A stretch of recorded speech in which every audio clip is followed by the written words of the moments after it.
Okay. Yeah. So we deal with that. Tuesday to your AI.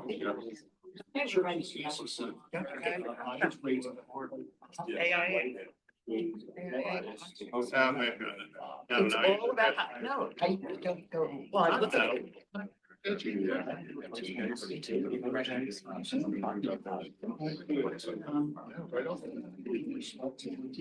partner may have it. It's interesting because I want to read all of it. Yeah. Good morning, everyone. I'd like to call to order the Montgomery County Planning Commission meeting for Wednesday, April 8th, 2026. Let the record show that we have a full board. We have 6 members in the room and we have 3 online. So with that, I'll take any board comments before we get started. Any board comments from those in the room? Any board comments online? So I would just say that I want to wish everybody a happy Easter and happy Passover, which is over tonight. I get my cheesesteak tonight. Josh Really doesn't. happy about that. From where? Josh doesn't get his cheesesteak. Why? Oh, no, he doesn't get his cheesesteak. Where are you gonna get it? He said, "Where are you gonna go?" Where I go every year, I go to Steve's Steak. Yeah, you gotta go to Steve's. No, I like Alexandros. What's that? Alexandros is good too. Mine wants to wait for. But that's about 5 minutes, that's about 5 minutes from my daughter's house and I would feel the vortex of having to go see her. I can avoid that. A lot of pressure. Because then there's always questions about things that she needs. and Right, like cheesesteak. Stay away Just avoid, just Yeah. avoid. Stay away from that, Be so. glad that she's Yeah. glad. That's right. So, Who needs with your- that, I'll take a motion to approve the board meeting minutes for March 11th, 2026. So moved. Moved, is there a second? Second. Been moved and second. Any comments or corrections on the meeting minutes? They look so formal, the new font. Don't they? I'm getting used to them. Any other comments besides aesthetics? Okay, seeing none, all those in favor to approve the minutes, say aye. Aye. Any opposed? Okay, do we have any public comment or staff comment? Go down to staff here, anybody? Okay. Then with that, then we will move on to our first order of business, which is school district enrollment projection study and a call on Ann. Morning, Ann. Pass over to you. I'll make this quick. Needed more to do. So county planning section, as some of you know, does the school district enrollment reports periodically for a variety of school districts here in the county. We have been contacted by both Upper Dublin School District and the Lower Merion School District to do an enrollment projection report for these districts in the fall, once their fall enrollment numbers are finalized. So for Upper Dublin, this will be our first report for them in quite some time. It will be for a total cost of $14,076 with a 75%, 25% cost split. Upper Dublin's cost with that discount comes to $10,557. Lower Merion did a report with us about 3 years ago. I think I talked about this briefly at our last board meeting. Their total cost will be $12,800 with a 75% cost share of $9,600.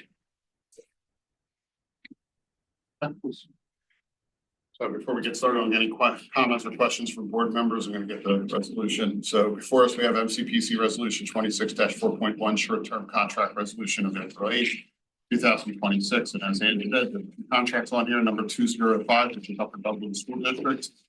Contract length is from October 1st to December 31st of 2026, and the values that Ian had already spoken about.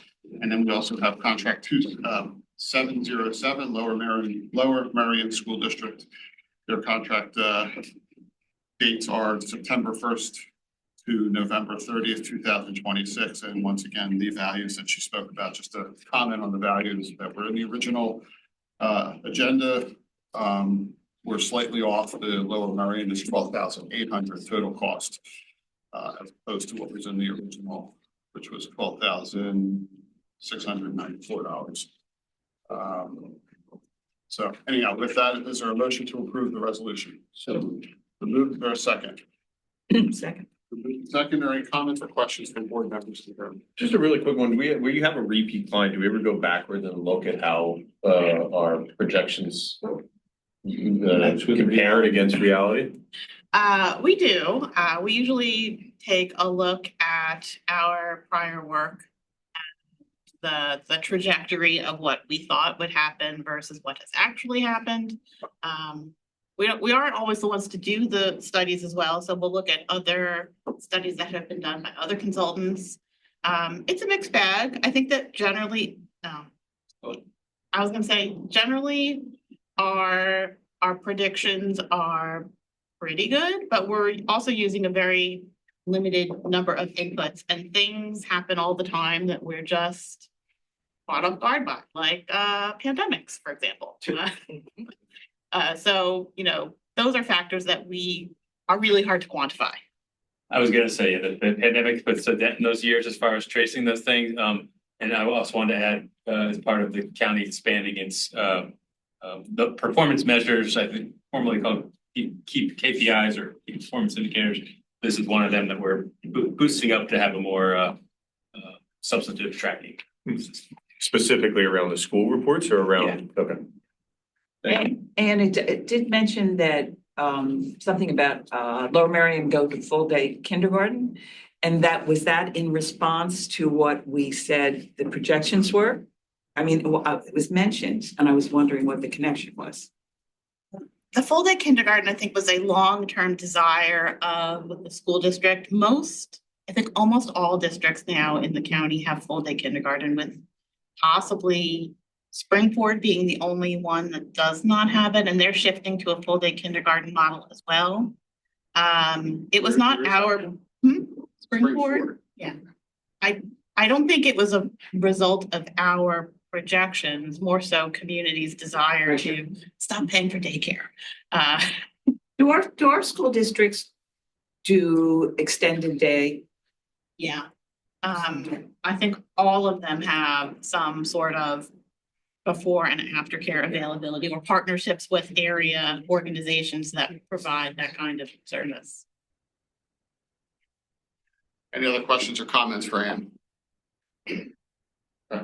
With that, all those in favor say aye. Aye. Any opposed? Thanks, Ann. Thank you.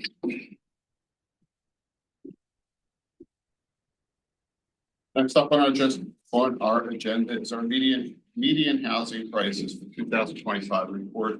Calling David. Good morning, David. How are you? Good, Steve. How are you? How's everyone? Morning, board, staff members. So And I saw it on. that's it. Yep. I saw the report that you gave us online to look at. Is it printed out for us any place or no? We just have to print it ourselves? Yeah, we didn't print it for. They're not printers anymore. I know, no, I just like, when you're talking about it, I like to often, I know, I can pull it up online. We can get one printed right now if you'd like. Sure, yeah. Green, are you able to? I'm sorry. It's fine, no. It's just- I like to have them at my fingertips rather than go back in. Would anyone else like a copy? I'm the only Luddite, okay. We're analog people in a digital world. I know, I get it, well, I got it, Close to a 20 song. What? That sounds pretty close to a song. you know, I just got up to the 20th century and we're into the 21st, my husband's in the 19th, so. I'll bring the song. Ready. Oh, Because you're gonna need to. yes, that's right. Sure. Should we wait or should we start? All right. Good to go. Okay. So it's that time of year again for our housing price report. So we have a couple things to go through. We've expanded the report a little bit, and we have a cool initiative that we've been working on that will also change the way we look at the data a little bit. So traditionally, this report went over the median home sale prices, for individual units, individual owner-occupied units, the new and existing by type, the total sales of those units, inflation and interest rates. But, you know, especially with affordability issues becoming more and more prominent, we're really delving into, as we'll see in our next presentation, we're really delving into housing issues. So we've expanded some of the metrics that we are offering on the report. So if you notice it was a little bit longer than usual, it's because we've added some measurements that we think are some numbers that we think are valuable to consider and understand. So active listings, inventory, the median number of days given units on the housing market, as well as homeowner and renter costs, and the percent of those who are cost burdened. So that's kind of give us a little more well-rounded, more of a broader, housing price report beyond just the traditional home sale prices. But getting into the home sale prices off the bat, so in 2025, the overall median home sale price for a house in Montgomery County was $485,000. That's a 6.1% increase from the previous year.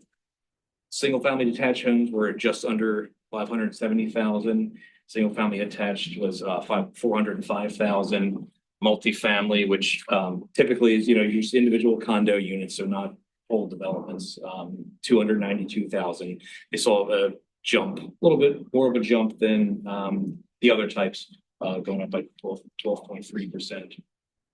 And we also, of course, break it down by new and existing units. New units, of course, are a little more expensive with new construction, and also the overall cost for a new unit was a little over $718,000. Single-family detached homes were $950,000. Single-family attached was $580,648. So, tight housing market. As it's often the case, multifamily is not. Usually, those are existing units. Most of what's being built for multifamily is apartment rentals. And existing units overall, $460,000 for an existing unit in the county, $550,000 for detached, $380,000 for attached, and $292,000 for condos. And so, obviously these are inserting numbers. We don't. It's a tight. It's a very, very tight housing market. And as we'll see here, just to kind of give a broad overview of municipalities. So we have 5 municipalities that whose median home sale prices tops $700,000 this year. Lower, some of them are what you've traditionally seen, Lower Marion and Narberth at $897,000, $750,000 respectively. And then rounding out the bottom 5 was Red Hill, West Pottsgrove, Norristown, East Greenville, and Pottstown. So we had 3 that were Norristown, East Greenville, and Pottstown were the 3 that had median home sale prices below $300,000. But so yeah, it's been going up and up. And just to kind of give some perspective on the number of home sales, you'll see, I think, a little bit of this in the next presentation. But with interest rates still being high, you've got high demand, smaller supply. You've seen basically right around.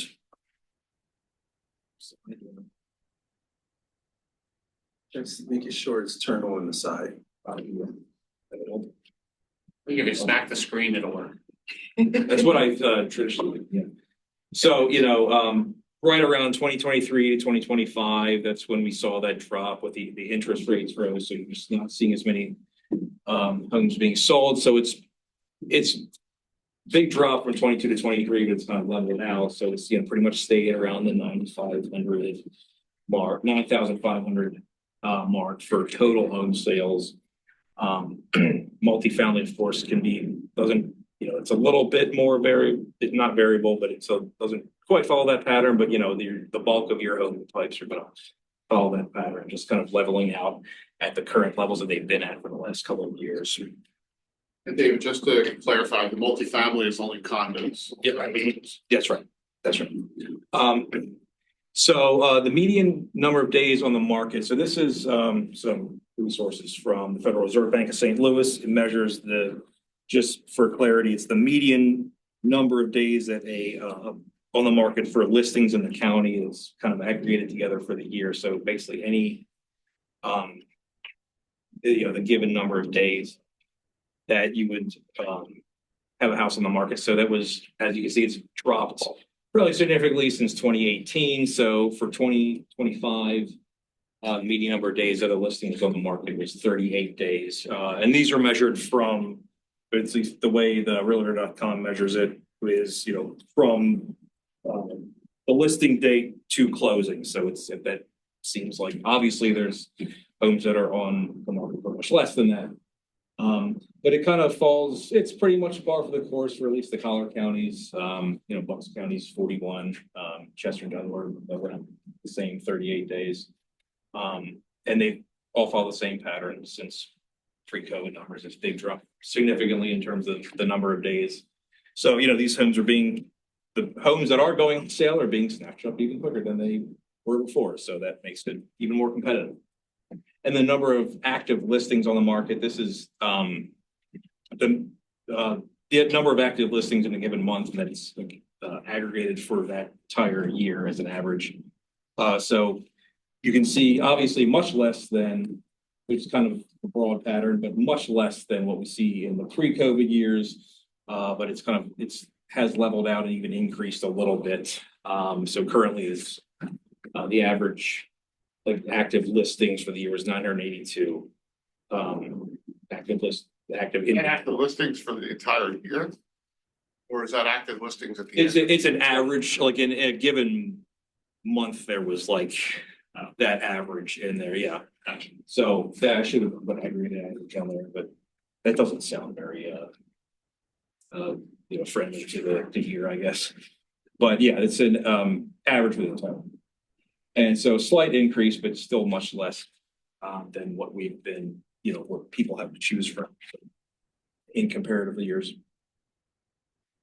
So just an overview, as home prices continue to escalate, it's creating a squeeze really. So you've got high interest rates, high demand, low supply. The few homes, like I said, that are being put on a sale, being on sale are being taken up very quickly, and that's also driving up prices. It's also, people who want to buy are having to continue renting, which has an implication for the rental market. So, according to ACS, the median gross rent in the county in 2024 was $1,683. It's up from just under $1,300 in 2019 ACS. Nearly 30% of Montco households are renter occupied. So, we do have a fairly significant renter occupied population. 46% of renters in the county are cost burdened. So they pay 30% or more of their renter costs, or their income to renter costs each month. And that varies widely within the municipalities. We have some municipalities that pay, the average, certain number of households pay 50% of their income towards rental costs. So just the reason for, expanding this report was to just show kind of the ripple effects of how it's affecting affordability all around in the county as well. And so in addition to expanding the report, we're working on ways that we can expand how we look at the data for this as well. And this is something that ultimately will be applied to our other reports, to our housing units built, as of course, we do when our housing units proposed, non-residential proposed, but thank you. So we've been working for a while on a dashboard this is through Power BI. And these are the median home sale reports in dashboard form that will eventually go on our website for public use. Will be valuable for Montgomery County residents and also internal staff too, and really provides a intuitive, easy, pretty seamless way of looking at the data, and also kind of interactive. So you can see this is these cards up here represent the number of total sales for the whole county. And you can filter by a number of different criteria. You can filter by the year, this year and last year. And of course, by municipality and then by housing type. So there's a number of, it's a, very, pretty comprehensive interface here. So we can just go, and this is something that we'll build on each year from, going forward. When So is that go live? TBED, we're currently working on it. We're working on some data tweaks too. We have we're still geocoding some addresses in here, so it's Just a ballpark for Stephen. I mean, this year, Oh, yeah. next year. we're looking at, it's not gonna be, it'll be this year, yeah. It'll be next, few months, so, but yeah, we're just kind of working on the tweaks for this here, for the median housing sales. Who would use that? Sorry? Who would use it? It would be, so anyone who is looking to see, if you're in the market for a house, or if you want to know, or if you're interested in what's going on, what homes are going for in your community and give a municipality, it would be, I think, something valuable for people in the market for a home, just to easily know what is going on by housing type. So it would be residents ideally, and also I think staff too. We would certainly use it as well. We still have the reports, but it would be just kind of an easy way to also just give it the spatial aspect of all these numbers as well. Yes, municipal officials, I think it's good information for them. Sure. Decision making, so that's. Sure, absolutely. But yeah, I can click on, just to give an example, I can click on 2025. So that's going to give me median home sales by municipality for that year and the total sales along the top. And if I click on, say, Whitpain Township, so it's going to actually zoom into Whitpain Township and give me all of the home types that were sold in 2025. And I can even, I can sort by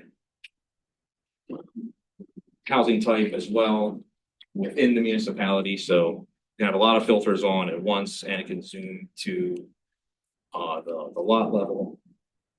And then you can also hover over, which each should go. Yeah. So each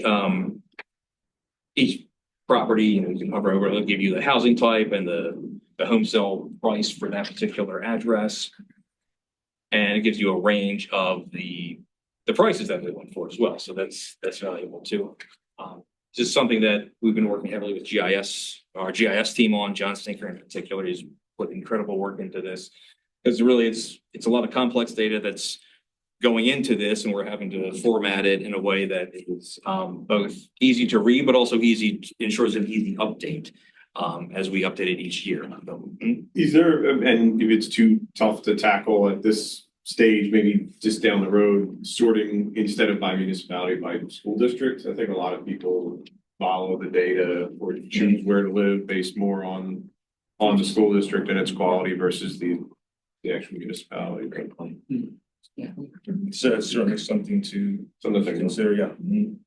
I don't mean to be critical. It looks like an awful tool. Or maybe at least when you look at the individual points, have the ability to see what school district it's in. There are probably a few different ways that could be done. Yeah, it's like overlaying, either filtering by that or at least having an overlay on the map. Sure. Right, having it as a data point. Absolutely.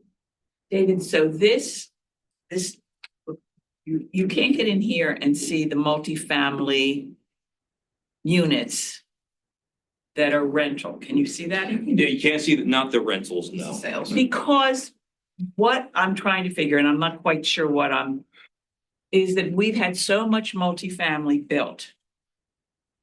And that will impact communities on who's moving in and the level and the cost of those rentals. And just the impact on communities of having, what I keep hearing is that a lot of the rentals are fairly high expense levels. What that's going to do to our communities, having a lot of rental housing.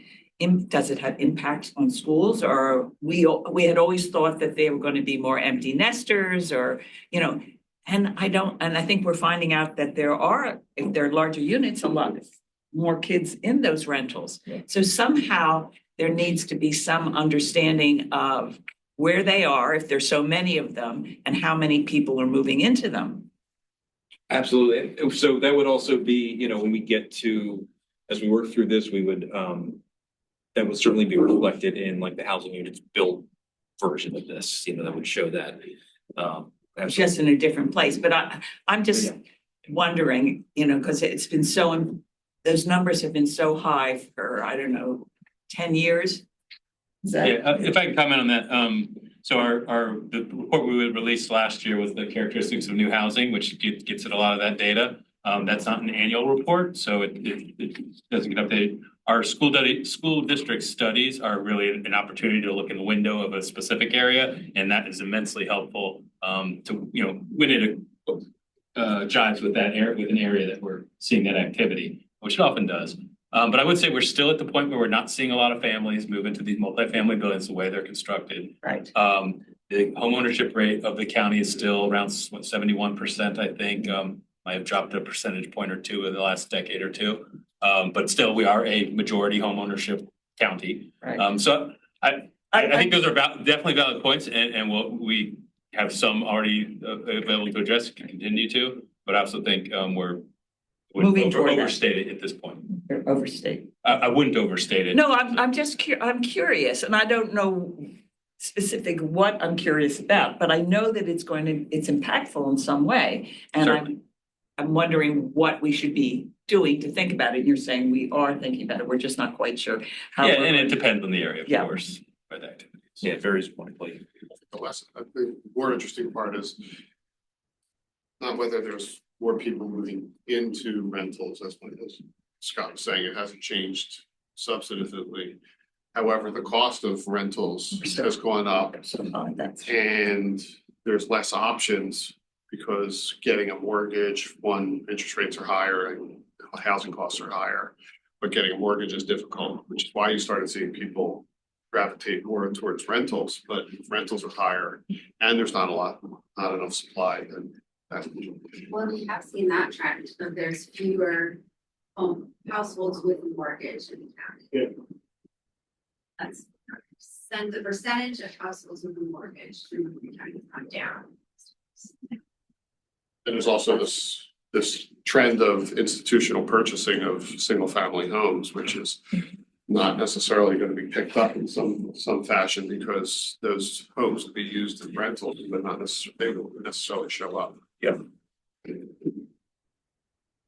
Things to consider, but yeah, this is kind of our median housing sales, kind of our first foray into the dashboard world. So this is, you know, on its way, and this is just part of what will to come. Yeah, that's all. Any other questions? Any other questions for David? Before we move on. Thanks, David. Sure. You'll like to get an update on when that link or when that information will be available online. When you have a better understanding. Yeah.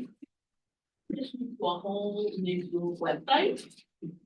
So I think that we can certainly post a link to this on the current website, but it is a big process to transition all of the information on our current page to a new site where everything has to be done slightly differently.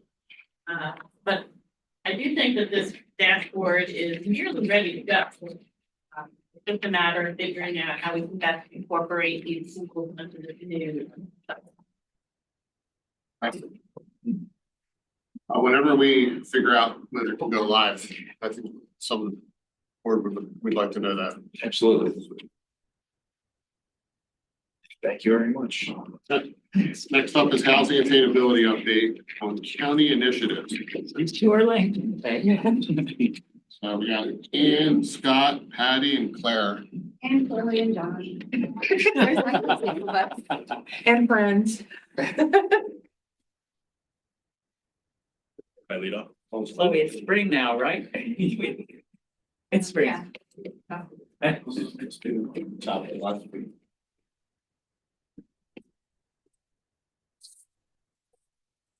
Put that up. I'm gonna kick us off here, but play a pretty small role throughout. And I want to upfront, just address something, real quick. I've had a host of medical issues over the last 5 days, and just got out of the ER yesterday. I have a long story, and if I may get pulled away at any point for some phone calls, so I apologize for that. But mentally, everything's fine. I hope it's fine with everyone. And I just want to first say up front that the amazing team, through just the uncertainty of the last few days has been great. They already had the bulk of this in their baskets anyway, but really want to appreciate their ability to step up and cover for my uncertainty. So thank you guys, and I think you're going to get a great presentation today and discussion. I really hope. So leading off, and after this, I'm just going to sit down, just not to alarm anyone, but just leading off though.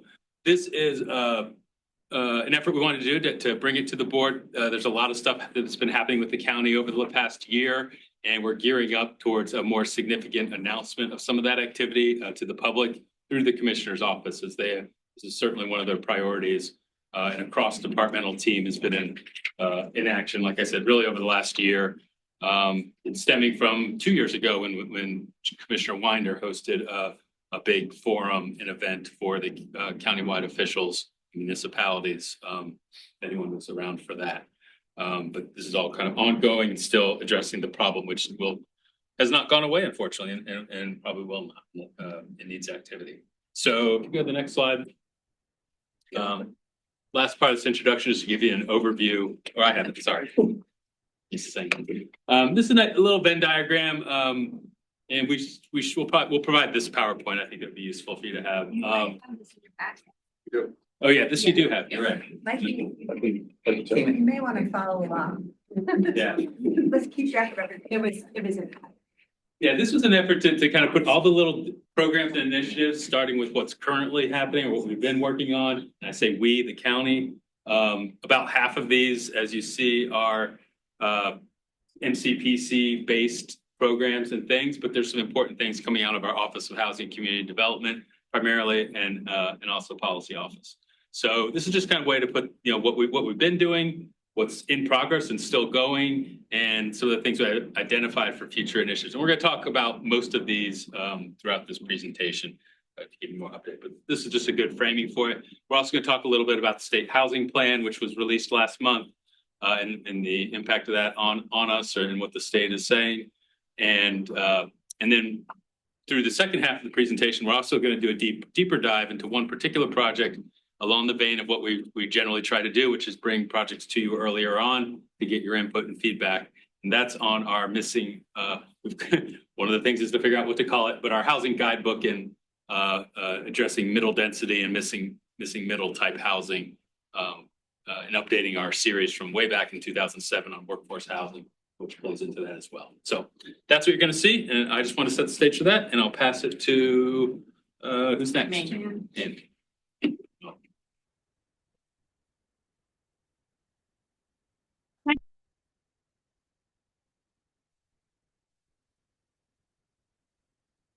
So some quick thoughts for all of you on the housing market. Thank you to David for kind of kicking this off and talking about what our housing costs look like currently. This is not a new topic. We talk about this every month, right? So it's not new. But the county's housing market is really a reflection of larger national trends. We have a nation where housing prices continue to increase faster than wages, although let me just say I saw the news item yesterday about how more and more people are in the upper middle class. I don't believe it. I don't believe it at all. Right. When I looked at the income brackets that they assigned to upper middle class households, it went from just over $100,000 to somewhere in the mid $300,000. On the same group. It's a vast ocean of people. And I don't think that someone who makes $100,000 would consider themselves to be upper middle class, but that aside, our wages are not keeping pace with how much things cost. And the more people spend on housing, means there is less money for other things that people need. School costs and college tuition and healthcare and transportation. And it's an impossible dilemma to be in. And David already mentioned that our renters and homeowners are increasingly cost burdened. But what's that? Sorry, not increasingly. I mean, we can talk about it later, but the data doesn't, a higher percentage of renters and homeowners are not cost burdened, percentage wise. Okay. In any case, the price increases that we present to you at the same time, it's disheartening to see that people are paying more and more towards housing, but it also reflects the fact that county is a desirable place to live.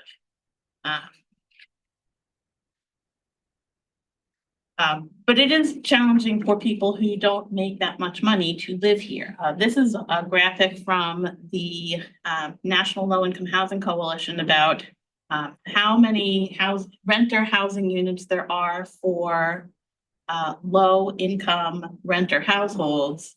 If you are at around the area median income, that's that top bar, there are 102 housing units for those 100 renter households. But if clearly if you make less money, those housing units start to disappear. There's a vast mismatch between affordability and supply.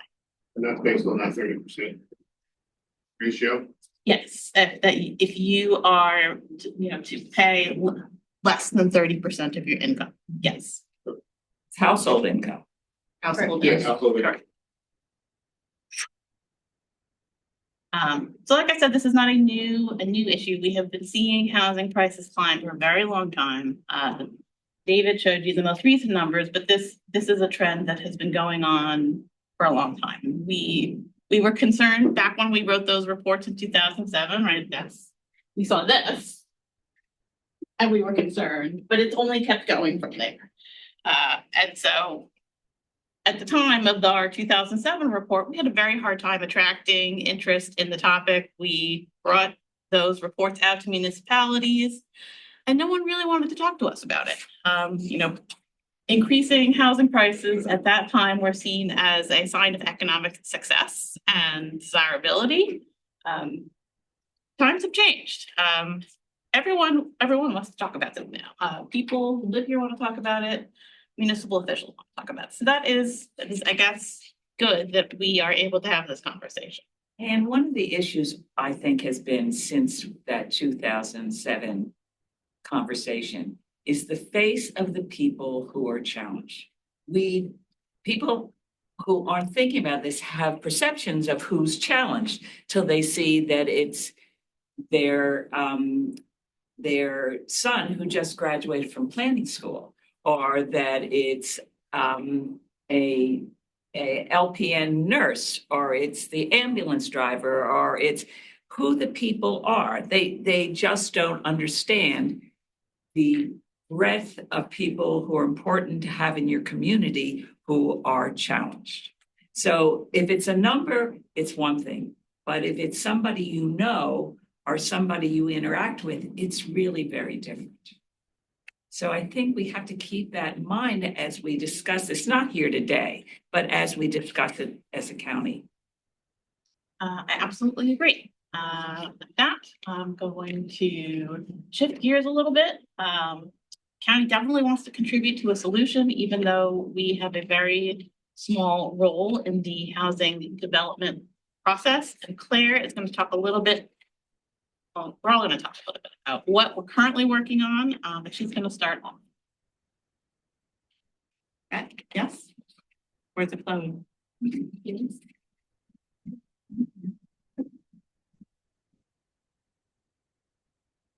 Damn. Remember the order of the science. Good morning. I'm here to talk about the community planning assistance contracts and how the community planners are playing one role in addressing the county level work. So through the the contracts that we have with our communities, we are trying to promote good planning for housing related issues.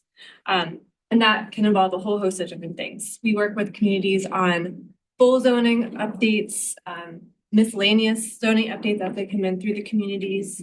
And we also work with communities on comprehensive plans and larger planning projects.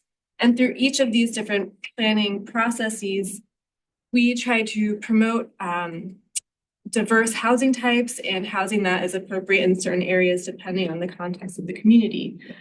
We also work with communities on other miscellaneous planning things as they occur, such as the recent Narberth open house that was specifically addressing affordable housing in Narberth. We've helped to support communities when they have different developments coming in, such as the affordable housing proposal that was in Upper Gwinnett Township. And as communities see more development, we're there to help them understand the context that they're developing in. And one of those is with transit-oriented development. So as you probably remember, in 2021, we came up with the Montgomery County released the TOD model ordinance and guidebook. And as part of that, we have been continuously working with communities to promote TOD in their communities, some of that through zoning work and additional planning. And as part of the ongoing implementation of that plan, Montgomery County produced 5 different stationary walking tour brochures that are online and available to view now. And we are continuing to assess ways to implement that, the planning principles that were in that model ordinance. Part of that is working with different municipalities to plan for TOD in around their stations. And currently we're working with, or we're planning to find ways to do ongoing outreach with communities that in specific areas that have stations. That's an ongoing project that we're continuing to work on. How are those discussions going?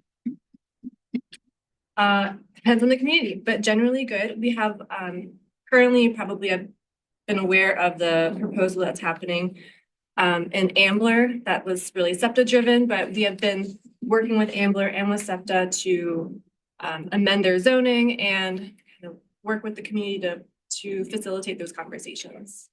But you go into these townships and most townships, especially on the list that you showed, are townships that probably have densities that are certainly not within the realm of trying to find more housing diversity. So I'm interested in those conversations. Like, do you find that they're receptive? Do you find that they're skeptical or they're, and I have one other part of my question. Steve, those municipalities are built out already? Is that what you're saying? Yeah, most of them. They have older ordinances that, have densities that were probably more acceptable and there were different types of board mentalities. That's a great question. I'm just asking one other question, then I'll shut up. My other part of the question is, in those conversations, do you find more acceptance of higher density or different density and different types of housing uses, housing stock as when the board is newer or older? Okay, so the first part of your question, I think we're going to address a little bit more in this presentation. Okay. There's a lot of stuff that we have ahead of us. And the second part, I think we should also hold until the bigger conversation because there's a lot that we have to cover in this section. So I appreciate that. I'll write that down, but I'm going to put a little pin in that for later. If that's because okay. I'm tending to see some of these changes occurring when boards are changing. Yeah, that's a good point. Yeah. Let me jump in. I was going to cover During the second previous slide. To just finish off this slide and a little bit of we'll put a pin, but also a little bit. Was going to speak to that nature. This our county commissioners are interested in this issue. Commissioner McKeeja especially, often cites in some of the news interviews he does, about the importance of TOD, and he has gravitated towards that. And has asked us to support and look into different things along those lines. So I want to touch on the fact, we've gone different directions with this, and it's been a process. But where we're kind of landed right now is we have a cross-departmental team. The planning's kind of kicking off because we do so much of this, of looking at specific station areas, and we've narrowed it down to about 17 of the really kind of primary, but different scales, not all the biggest, but different scales, where we think if we're to make any kind of headway or opportunity towards housing supply in these areas, which is a goal and strategy, these are the ones to focus on. So what we're in process right now is assembling a little bit of a database, if you will, or collection of information, looking at a few key things at each station area, including what's the background, existing situation, what's been happening there in terms of housing development, looking at the local scene and officials, what is their attitudes toward this? Is that changing, even down to, who might be advocating now? Just kind of get a lay of the land, and also helping the commissioners know about this too, because they have their own channels and independent conversations. And we're glad that they have this issue in the forefront. And then we also are looking at any major needs that might be facing that community that we're aware of. I've termed it in some cases triggers that might be opening to, okay, if we're going to talk about density or any increase in density, what are the obstacles to making that a tolerable conversation, which we know is an issue depending on who you're talking to and where. And sometimes there are definite things out there that, oh, well, if we only had this, or if we had another parking garage, that would make it better. We want to know about that. The future is untold. There could be, in McKeeja's words, scaling up. If he wants to pursue additional funding resources to help these communities and specifically towards these goals, that's something that could come out of this, but that's above our ability. Is it our what we do? And then finally, also even identifying any known targeted opportunities or places that have been talked about for redevelopment, which is usually what we're talking about in these cases. So all of that is kind of being assembled now as in more internally, and also, like I said, it's cross-departmental. Policy, commerce, and external affairs also have insight and lines into some of these things, and we all want to combine our knowledge and give the county kind of united front, at least in terms of understanding what's going on and what opportunities really are there. Because politically speaking, a commissioner can come in and say he wants to do this, this, and this. We're there to say, okay, they've been doing this, this, and this. Here's what they think, and it's all hopefully a better team effort. We can ultimately get better results. And we talk about it all the time, but we'd like to see what's in our comp plan. The goals are there, the strategies. When we're in the community and we have the opportunity, we press it, but you don't always have that. And so this is a way of just expanding that. So that's happening now, and that will continue. And that's close. Claire, I understand that the transit-oriented development will increase the housing stock. Affordability, attainability, or I mean, do we equate that with transit-oriented development, or is this like high-priced apartments for folks who like to commute to the city on good-paying jobs, and this none is of the above. where they are in life? There are a lot of big factors at play in your question. I also want to put a pin in that because we are going to be addressing a lot of these things later on in this presentation, and we have something that we're going to share board and everyone later on in this presentation. You're just the keys to get out all the questions. Exactly. And then they answer later on. Yeah, Okay, there is a midpoint in this presentation for talking. And then another one at the end. We're just not gonna get there. Yeah, Right? exactly. Ask questions that they're gonna answer later. Yeah, I'll just say it. I forgot to put the tape over everyone. So I just wanted to briefly mention that our assistance to communities is not just limited to the ones that we have community planning contracts with. We do offer zoning audits to any community that's interested in a little bit of an assessment what changes could be made locally to encourage more construction, affordability. It's a memo. It is not necessarily anything that gets enacted immediately, but it is some initial thoughts and starting point. We've done a handful of these audits. We'd be happy to do more of them if communities want to take us up on this offer. We've finished audits for Plymouth and Lansdale. Got a couple more that are just about done. But it is something that we would like to continue doing. Current Office of Housing and Community Development programs. We had hoped to have Kaylee Silver here to talk about all of the work that they do on housing. But she has a mandatory meeting to attend at the same time that we have our planning commission meeting. So I am going to do my best to talk through all of the work that they do towards this bucket of housing work that we're doing. The county has been working toward opening new short-term supportive housing facilities. Not a lot of press. So there is one in Lansdale that's pictured here on the slide. Cody's Place of Hope. I think I'm getting that correct. So that just opened. It's got 20 or so beds for single individual people who are looking for a place to stay. John, I'm sure you have been through there. Yeah, I have. It's nice. It's really short. It's a nice place. I've stayed there a couple of times. Yeah. I wouldn't blame you.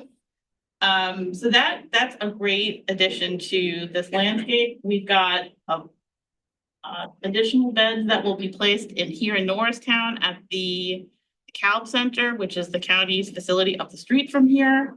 That groundbreaking just took place. And we have a temporary site in Pottstown at the Days Inn, which will be operational until a permanent facility is built in Pottstown. That process is still underway. That will be run by Beacon of Hope. This is an amazing change from what we had just a year ago, which was nothing. So it's nice to see all of this coming together, which has taken a lot of work from the county's perspective. The Office of Housing also provides gap financing to a variety of projects through Home and Affordable Housing Trust Fund monies. So for example, Where does that money come from? The CDBG funding? We have CDBG funds, we have home funds, we have monies, that come through when, you come and you record a deed. There's some money from that goes into our Affordable Housing Trust Fund. So we have several pots of money that go towards this. So for example, if you wanted to go up the street to the DeKalb Center, you could drive past the third phase of Montgomery Park, which is an affordable senior housing development that was recently completed with an additional 40 units. That got $1 million in gap loan financing from us.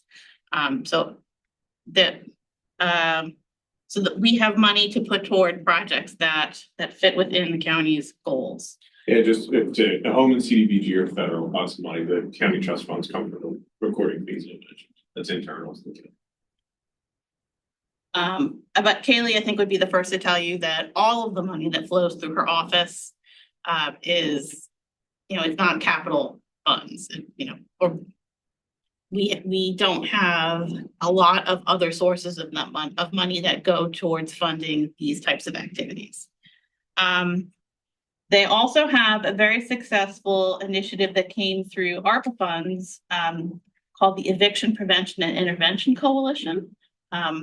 Have this related slide here on the next page, which is just to show that the number of evictions taking place in Pennsylvania, and really honestly the whole nation, has gone up significantly since the pause in evictions during the pandemic.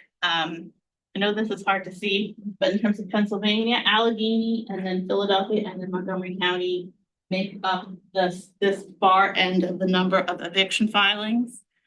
These are from 2023 and 2024. I could not find data from 2025 to share with you.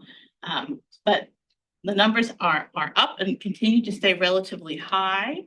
The Eviction Prevention and Intervention Coalition, which is much easier to call EPIC, was designed to give people a chance to stay in their homes. It is a program run through our court system to keep people out of the eviction proceedings. But that's going to run out of money at the end of the year when the ARPA funds expire. And at this point, I'm not sure if there will be more funds devoted to it. We have a first-time homebuyers program, which is a great way for people to get assistance with closing and down payment costs. But we don't have a ton of people, I don't think, that have been able to go through it in the last. Is that county funds or is that? Those are county funds, I believe, through the CDBG program. We are able to put money toward. So they're off the CDBG block grant. Mhm. Okay. I believe that we get about 10 to 15 households per year that we're able to access TIFA with. It's small, but it's something. Are those in locations, specific locations? I mean, at one time they were. Well, probably don't- qualified CDBG areas.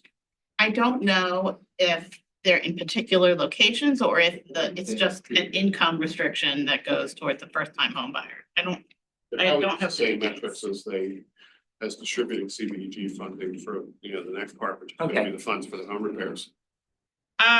We have, again, through ARPA funds, we had a ramped up whole homes repair program, which did really great. At the end of last year, the 100 households that we were able to enroll in this whole homes repair program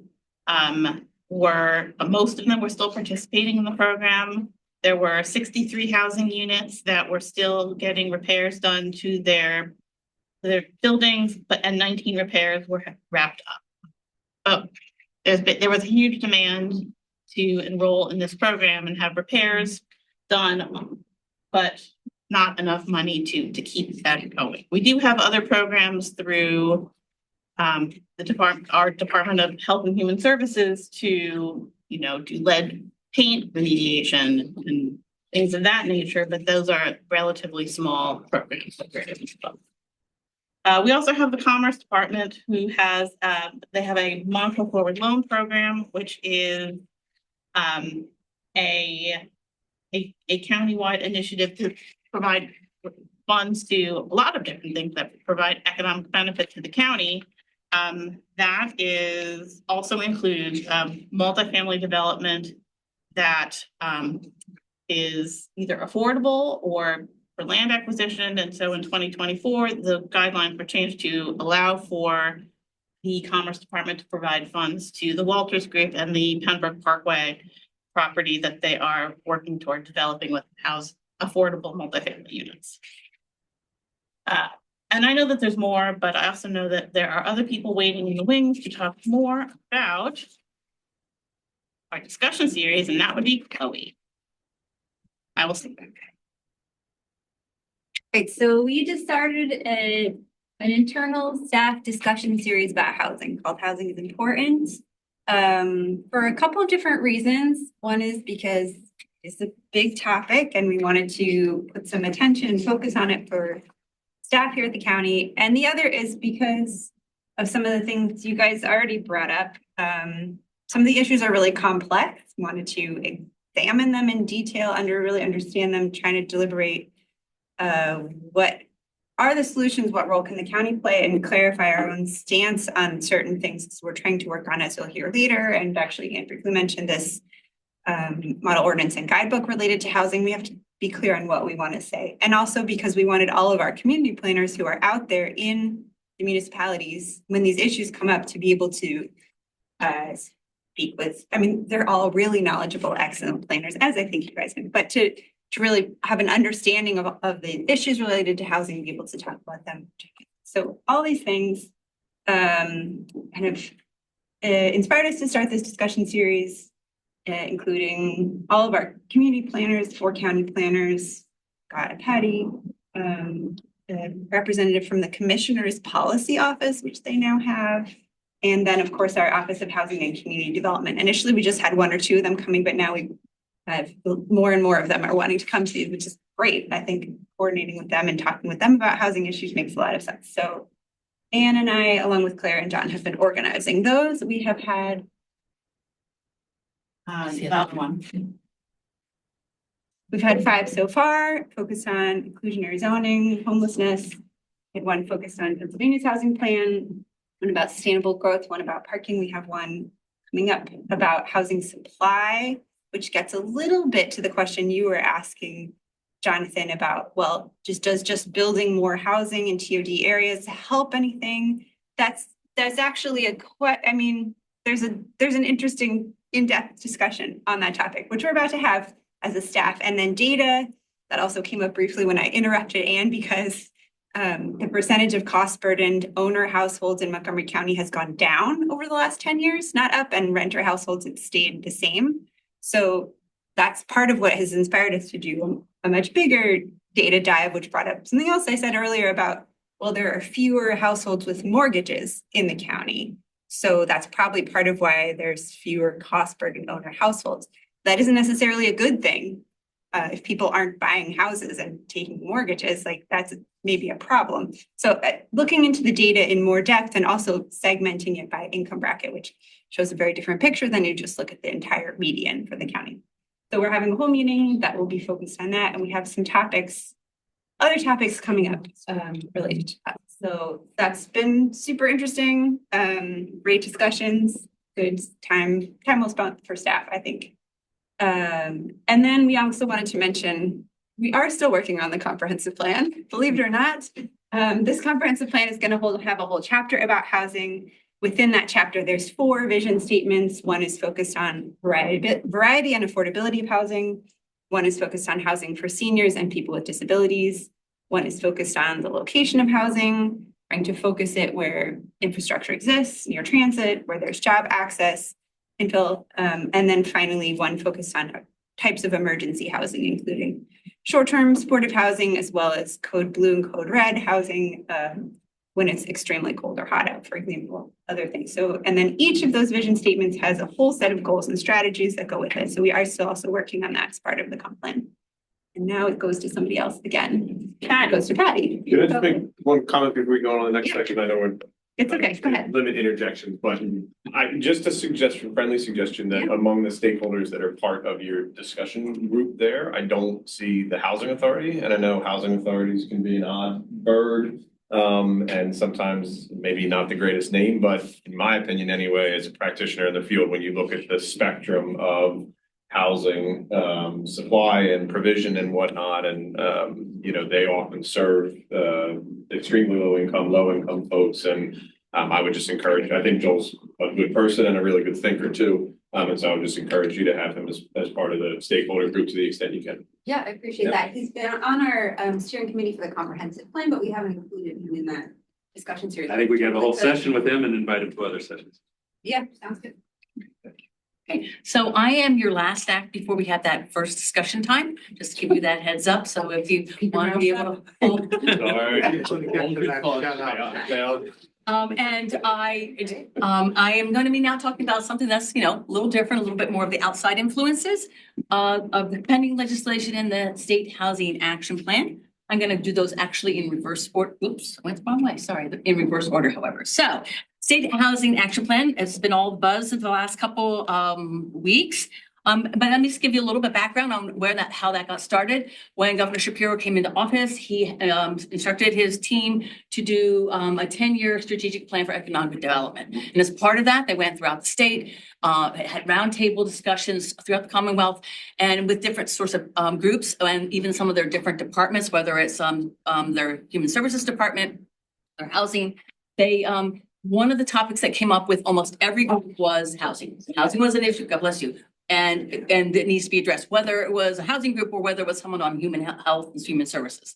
So they announced the Housing Action Plan on September 12th, 2024. That's when Governor Shapiro announced that they were going to do Housing Action Plan. It was an executive order. It was signed, and it was determined the state and regional housing needs. It's to identify housing goals with measurable outcomes, assess the effectiveness of existing housing programs, and recommend initiatives to improve housing outcomes. So, keep going the wrong direction on this, sorry.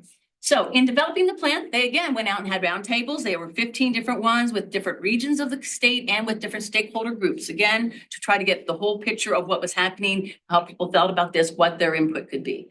They had 2,489 survey responses from a public survey that went out.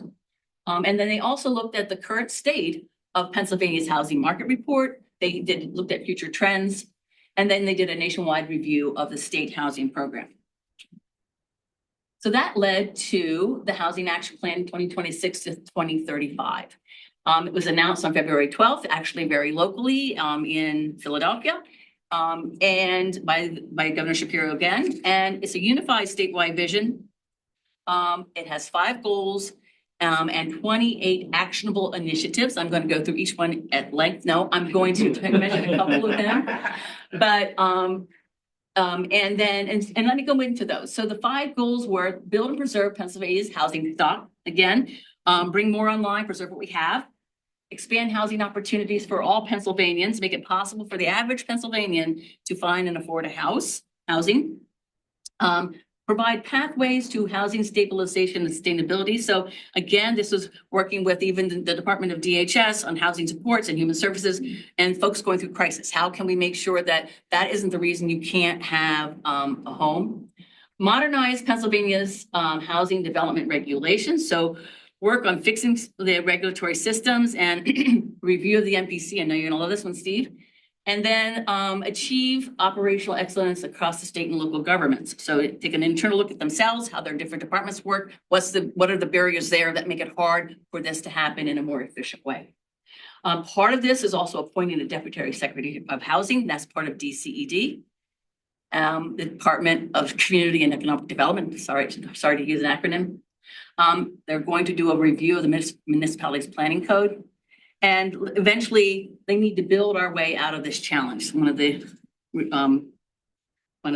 phrases one of the people is talking about. So this can't be done without a budget. So again, as part of the budget, I'm just going to talk about a couple things. So the 2026-27 budget, there's a $1 billion in critical infrastructure. So the PA program for critical infrastructure investment, again, to do exactly that, build out the infrastructure so that there can be housing, that it goes into the right places. And then $1 million investment in the health pilot program. I think that's a little odd of a title because it's a little bit more about stabilizing housing, homelessness, and addressing that as part of the reason people aren't in homes. And as part of the budget announcement or part of the budget announcement was policy reforms. So again, not directly related to what monies would be spent, but renter protections and housing stability measures. Like, for example, seal eviction records, because sometimes people really aren't evicted, but it gets reported that that's the way, and then that keeps them from getting housing in the future.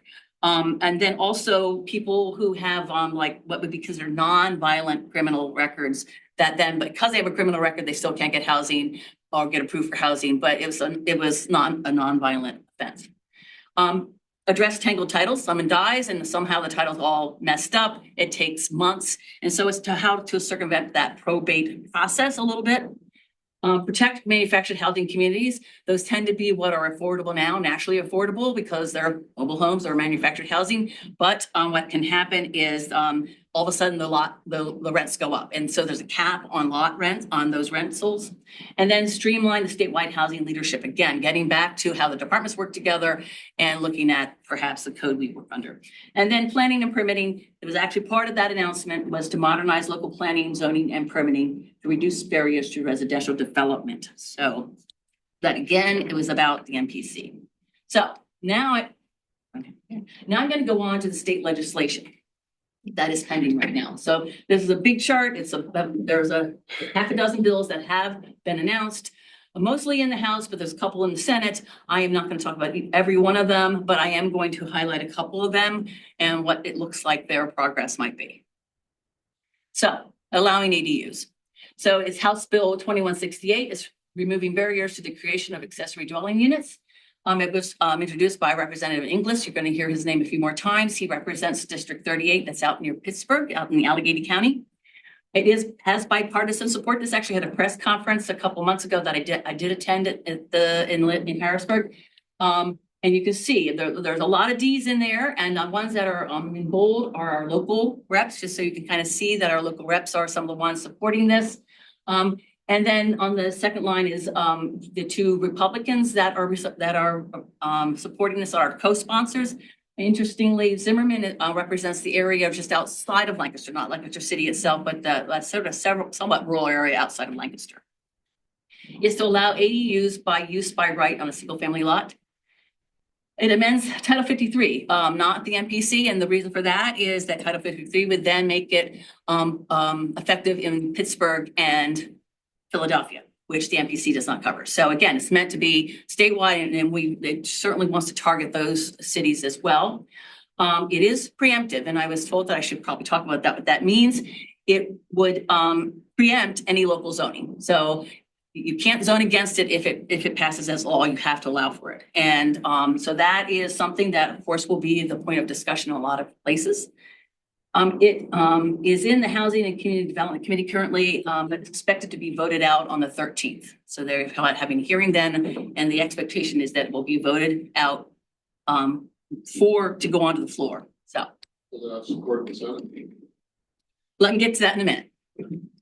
So then there's the Golden Girls Law. So this is House Bill 2109, Municipal Occupancy Reform. This was introduced by Representative Khan. He is in District 194. That is in Philadelphia. The Manioc, he's probably your rep. He also has bipartisan support. Again, Inglis is there. Inglis is almost on all of these because he's been one of the big proponents of housing reform in the state. But you can see that there are several local representatives that are there and highlighted. And then again, the Republican supporting this is a woman named Abby Major. So that again, it has both of that. This is one of those that would prohibit occupancy limits. It again amends Title 53, and not 247, not the Municipalities Planning Code. It is also preemptive.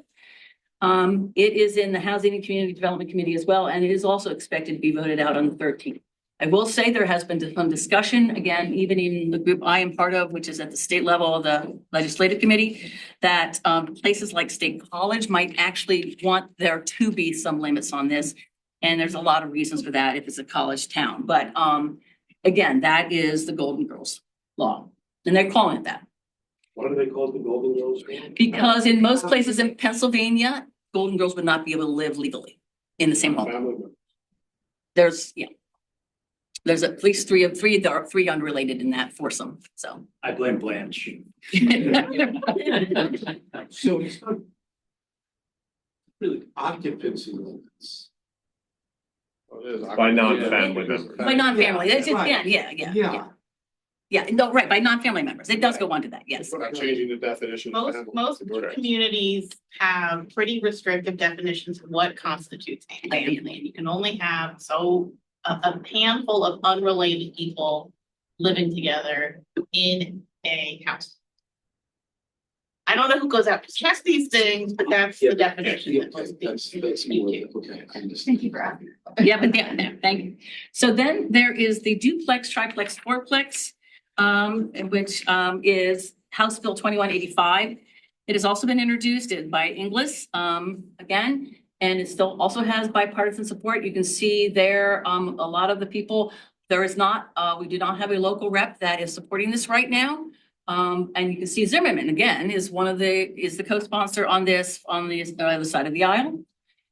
It will allow as a permitted use by right on any lot in a single family house, a duplex, triplex, or quadruplex. It also amends Title 53 of the Pennsylvania Consolidated Statutes.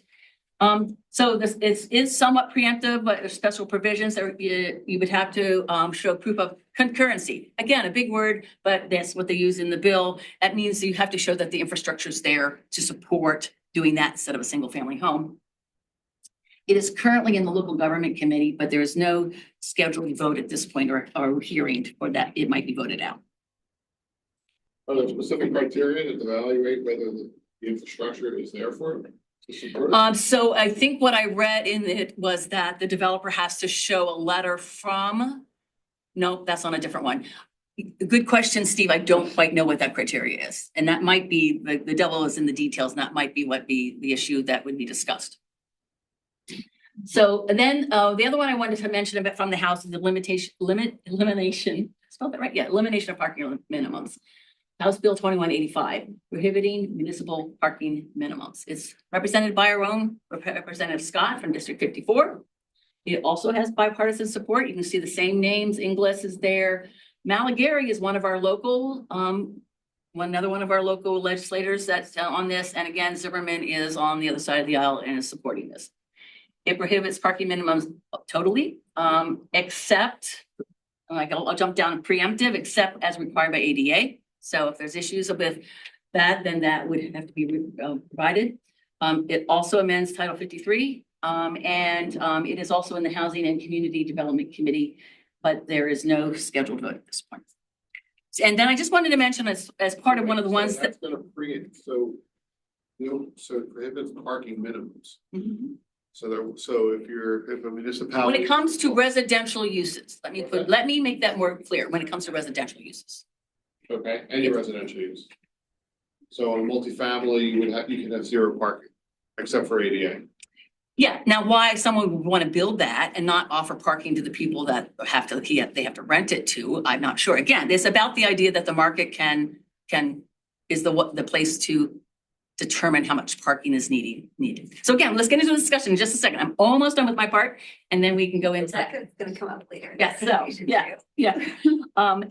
I did want to mention there's one more that is in the House that has been, has not been introduced yet, and it's on TOD, and I wanted to mention it for that reason. It actually is a memo that is very detailed.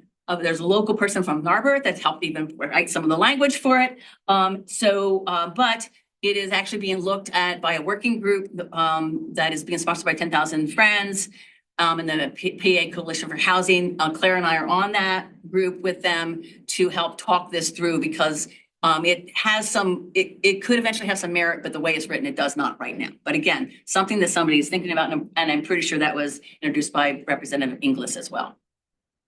Let me talk about the Senate for a second, and then I'll be done. So in the Senate, just recently, like last week, multifamily and non-residential areas. So Senate Bill 1239, they're calling it cutting red tape to expand housing options. Senator Coleman, he is from the Harrisburg area, so he was the one that introduced it. It is bipartisan. Actually, it really is actually coming from the other side, the Republican side of the aisle. Vogel, Argel, Kiefer. I'm not sure where Vogel and Argel are from, but I'm not sure where Kiefer and Vogel are from. But I know Argel represents Pottsville. So again, thinking about where the areas that they represent. It's multifamily mixed use and adaptive reuse. It's meant to encourage that. This does amend Act 247, the MPC. So again, there is something that is going to be looking at that. It is preemptive, but the caveat is that it has to have availability for public water and sewer. It is in the local government committee, the Senate local government committee, and there is no scheduled vote. And the other thing from the Senate that I wanted to mention before we go to our discussion time is Senate Resolution 211, conducting a legislative budget and finance committee study on the municipalities planning code. Senator Schwank, District 11, introduced this. It is a bipartisan as well. So you can see there are 5 more senators on the D side and 3 on the R side. It is in their local government committee. They expect it to be voted out on the 17th, and that then would go to the floor for a vote. So this is to conduct a study of the municipalities planning code to examine how zoning affects housing affordability, examine how to modernize, whether use-based regulations are really the right way to go, and dimensional regulations, how that limits it. So that was my thing about state. So now it's time for discussion. And I don't know if I'm to lead that, where to lead that. And we actually have more presentation. We have more presentation. There's so much going on that we wanted to put this break in, so try to talk about a few things. We can't keep Steve quiet forever. So you're looking for comments and questions based on what we've already gone through? Yeah. Right now, so since this is a lot of stuff. It's over an hour presentation. We thought that if we waited until the very end for everything that we'd forget. So if there's anything that is on your mind right now, this is the great time to do it. If you're willing to wait for more presentation, that's fine too. Does transit oriented development mean affordability?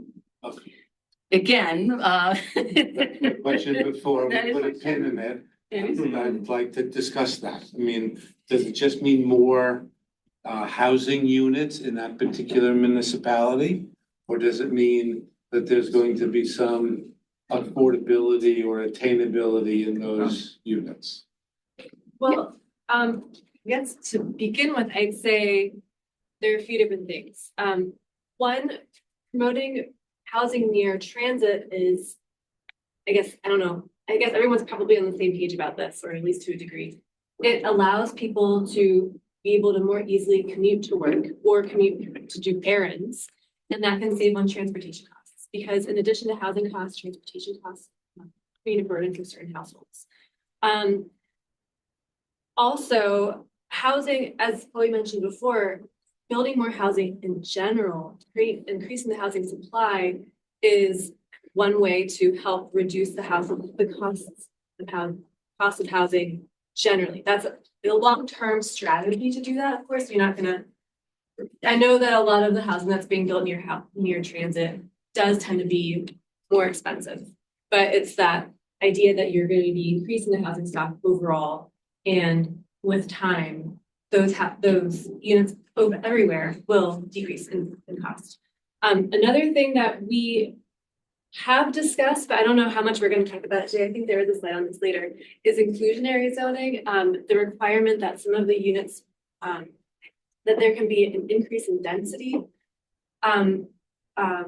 If some of the units are set aside to be affordable permanently. And that's a strategy that could be implemented and probably would be really effectively implemented near transit. So at least then you would assure that some of the units are. Yeah, that's what they had in the RFP for amplification. Yeah, I like that last bit because you can have market rate housing. And then, I mean, if SEPTA or the municipality controls the development strategy of a transit-oriented development, they can say so many market rates, so many affordable, and have some criteria for the affordability. Following up on all that, the reality is, these are drops in the bucket, if you will, in terms of pure affordability issues on this side. I totally agree with everything Claire said on the housing supply issue, and there are other issues that TOD addresses. But yes, and because I think we've shifted to see more value, and people want, and the market wants more of this type of housing in these areas, that has worked contrary to affordability, and drives demand up in prices, including construction costs. So we're trying to get everything we can to do that. And that's what it's called. Sorry.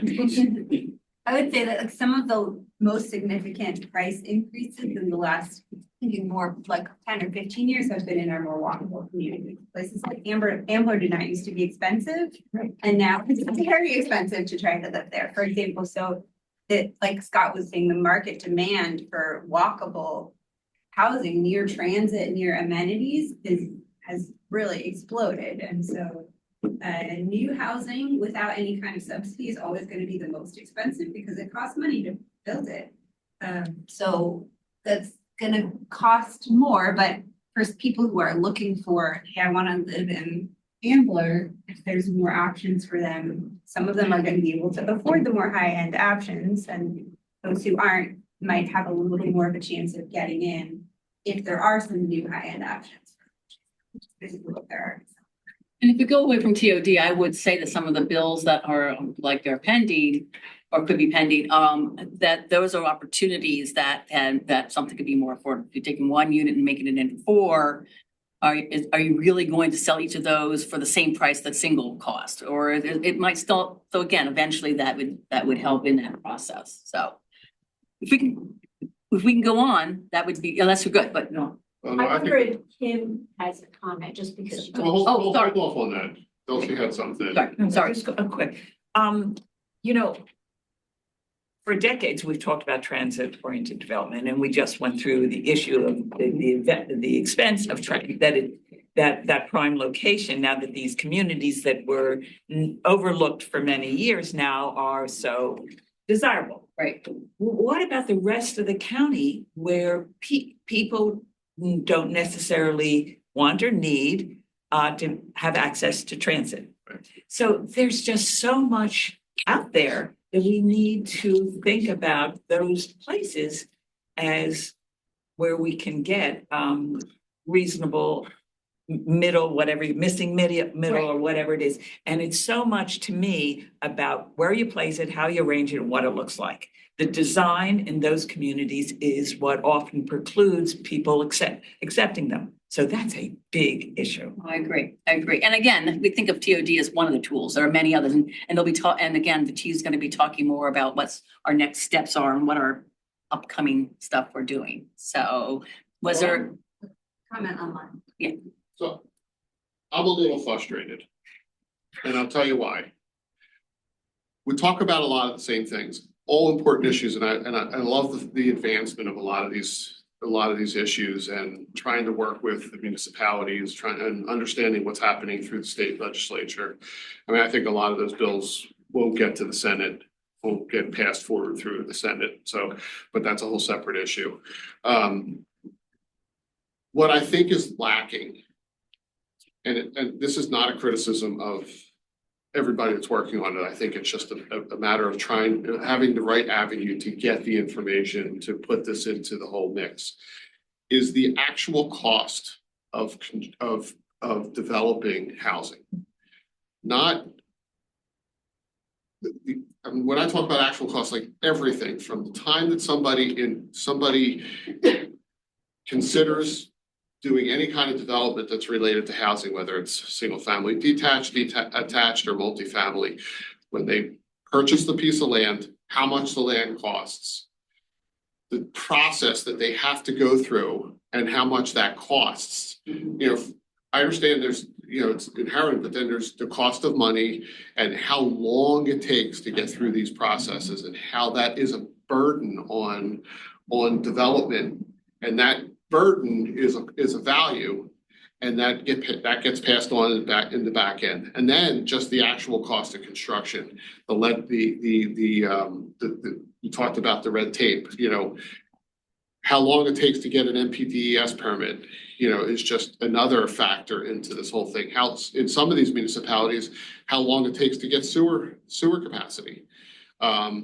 And then just the general permitting process, and then the construction process. So, I mean, I think there has to be a conversation, there has to be some way of putting together the information about what the value and what the cost is of actually developing housing.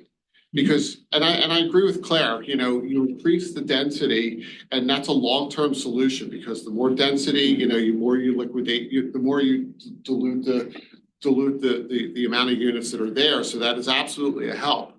But in the short term, you talk about like the Ambler station.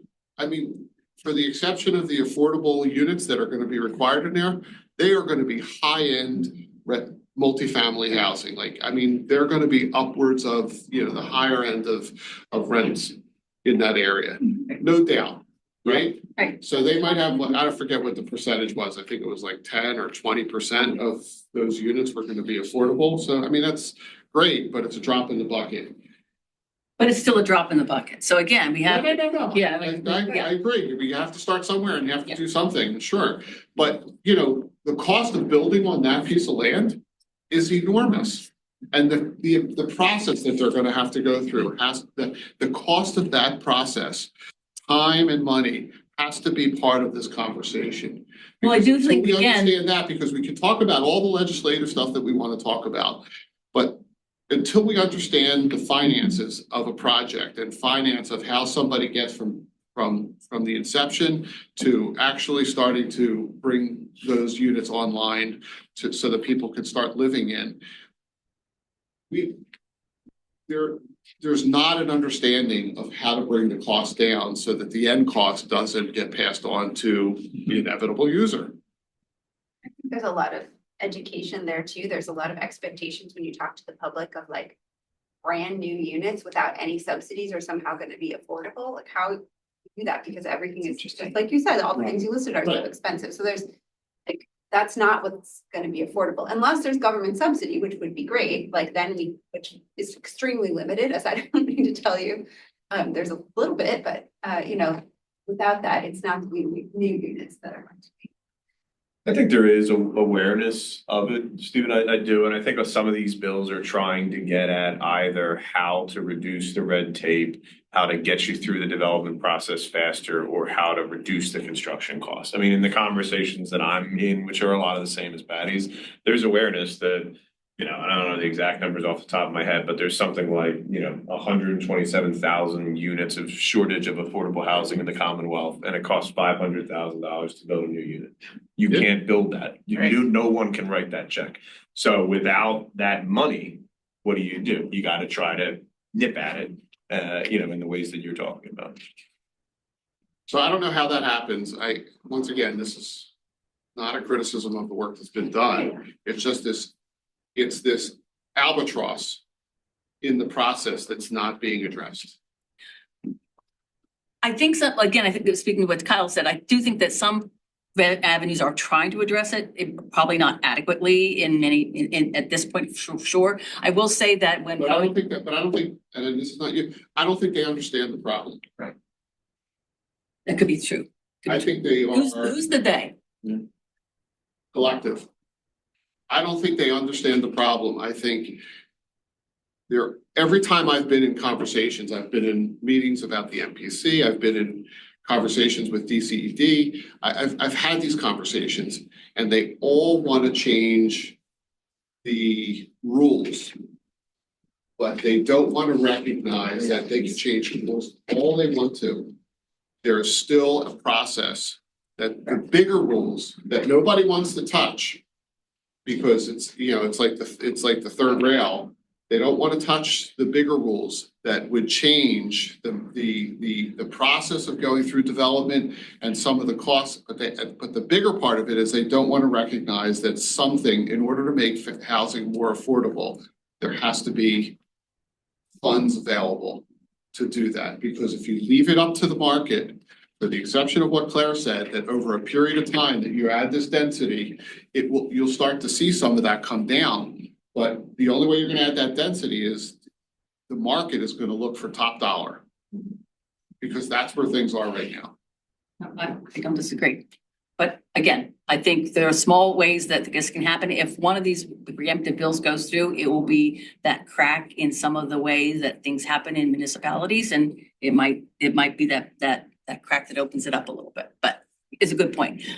Should we go on? We have about, oh no, I'm sorry. There was Somebody a online comment wanted to make a comment or ask a question. But we don't know what it is. Yeah, if anybody has a comment, but it's easier if you're in the room. This is Kim. Good morning, everybody. And new to this, I'm kind of going, I think that was Scott. I can't see who was, I'm sorry, Steve that was speaking. I can't see everybody speaking. But affordability and cost has, in other cities, the apartments, they look like apartments, but in order to get renters to own, they actually make them into condos. What is some of the obstacles precluding, instead of having just considering townhouses, why not? I have never heard anyone mention condos. Why don't the builders offer some floors or some levels as ownership? Is that also too costly? Because in most cases, when you have condos, you have investors or institutional buyers, and then they just rent them out. So then that also then precludes from ownership, trying to move people from renting to owning. So there's not possible to figure out how they can own the unit versus just rent the unit.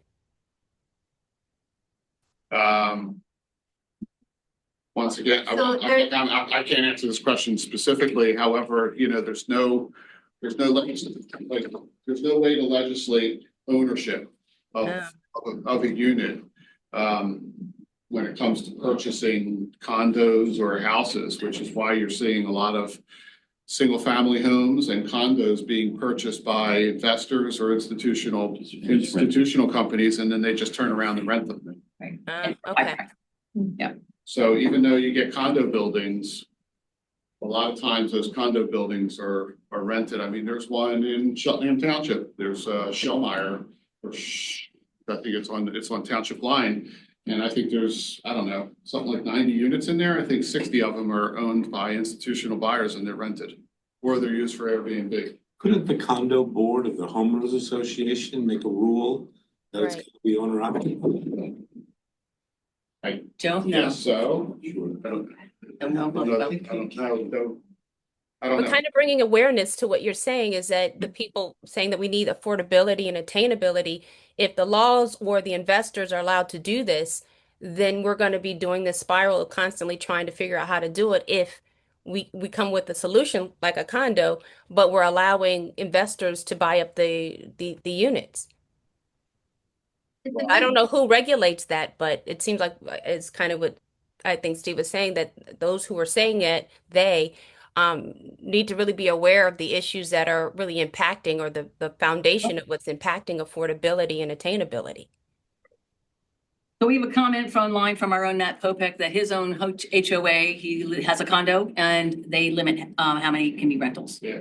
So I that was can gonna be. say, we certainly have a lot of condos Thanks, Matt. that have been built in the county, but it's been a long time since we've seen the new ones get built. But here's We the don't- problem with, you know, it's great that Matt is in that situation, but going back to the one I'm talking about in Cheltenham, you know, 60 out of the 90 units are owned by people that are renting. So do you think they're gonna have a condo meeting and those? people Oh, that rent- right, no, again, Those owners. that would have to be done in the bylaws from the beginning, probably. Right, right. You can rent for X number of years when you have a contract. It's gotta be done up front. Up front, right, yeah. Yeah, So that's what I'm saying, when we're considering new construction or development, at least make that mention that they consider that at the beginning. It does come up in planning commission meetings, and those of us who've been in planning commission meetings across the county frequently, where like a developer comes in proposing something and the community's like, hey, we should consider condos instead of apartments, but there's no legislative tool by which municipality can require that. So I think it's good in terms of like the municipal tools and the county tools. It's just education, which is not something that we should discount at all, but there's no like sort of regulatory ability on that. But there may be some, you know, maybe we try to put out something for HOAs about like what they can and can't do, or, you know, if they establish other things like that. So That's where you hear the comment, those people. Because they always consider people that are renting as being less committed to the community. Right, that's worthy.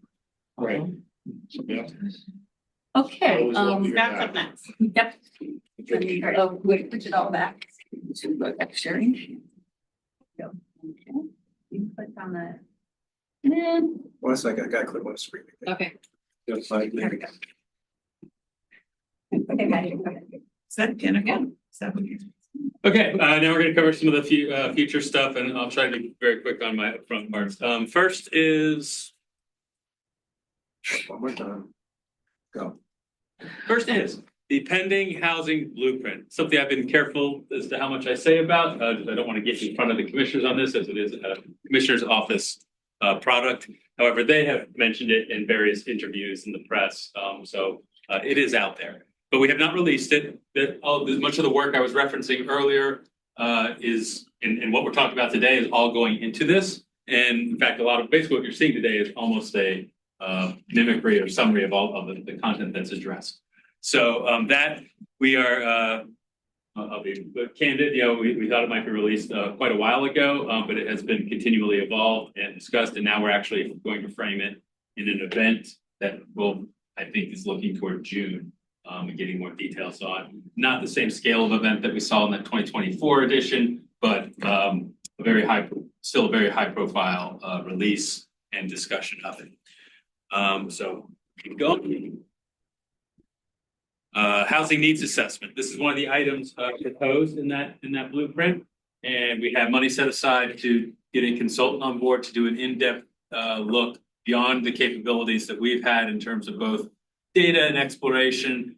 In a way, it kind of stems off of what we knew was coming and now have seen from the state housing plan, where they said, I don't have in front of me, the numbers were like 400,000 new units is what they were prescribing to meet the needs and try to keep costs from rising based on supply.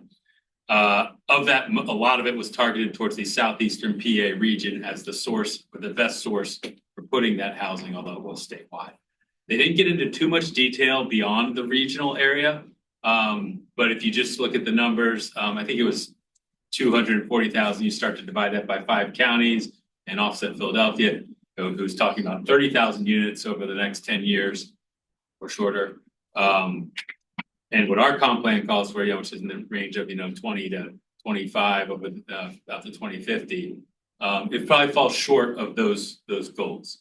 And we want to get a better handle and be more realistic. Who said I haven't seen the state's full methodology on this? I can't say that we're 100%. They hit the nail on the head with it. So we want to do our own look and give that information to municipalities to let them consider. Some might feel we're doing our part. Let's see some numbers, see what that means. And maybe they are, maybe there's still more that would help. And again, whether the willingness or the ability, are still big questions along that. But data is critical. So that's what this is mostly about. We are also going to extend it into looking at zoning barriers. This was a later addition. So we don't want to do too much overlap with the stuff that we're already doing and just kind of be too repetitive on it. But I think, again, I think that this work will be more of assessing the common problems across multiple municipalities. I say common barriers or practices in terms of zoning that might be alleviated just with better understanding and willingness to make some adjustments. So that's kind of where it's going. I would love to see something come out that's actually a tool, a resource. We might be getting into the expanding well off the digital platform that we're already working on. That gives, again, municipalities the ability to explore what's going on and what their options are and what they might want to discuss trying to achieve. The Monco 2050 grant program, the question mark there is just affiliated with the title, nothing else. Although Monco 2050 is a grant, but this is a big year or transition year going from the Monco 2040 to the next comp plan. The grant program has all intentions of continuing, and but the opportunity to both the need to orient it in line with the new comp plan will take place, and also the opportunity if we want to make changes. This year we brought on the housing criteria element. Those who have been working with the committee, we had our first review session. We're still going through them. I don't have a full assessment of how it remains to be seen how is this approach actually panning out. We're not seeing a lot of direct projects that speak specifically to housing, and we didn't tell municipalities until the end of last year that this was going to be a tweak in the program. So we still wanted them to bring us their projects as usual, but we wanted to make sure they did think about it, especially if they had multiple projects. Could this help alleviate any housing issues, support the housing growth that may be occurring or able?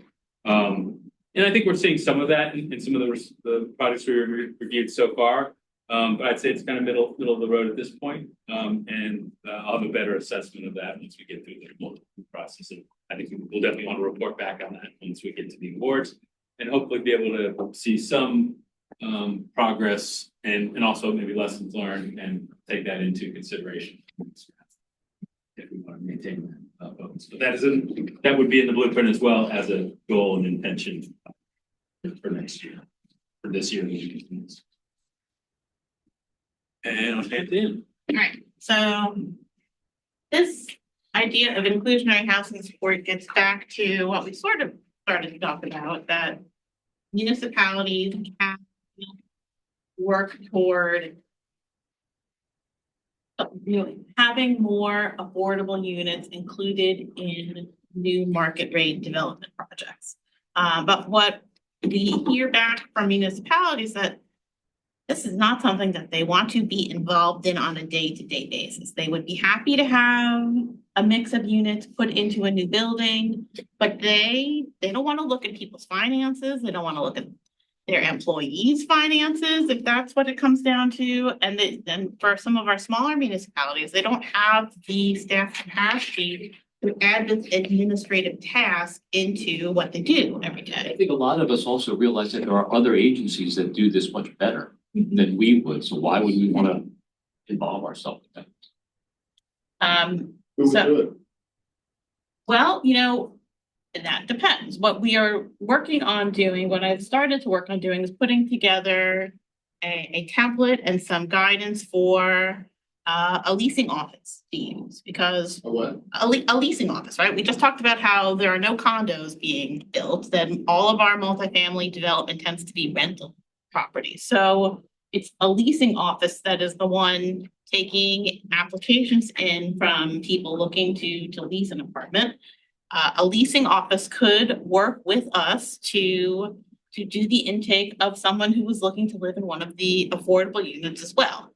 And that we could have an ongoing oversight program here where we worked with landlords and rental offices and kept tabs on the incomes of people living in these inclusionary units and had files here or files at the leasing office that said, okay, we've got 10 yellow boxes, 10 affordable units in this building.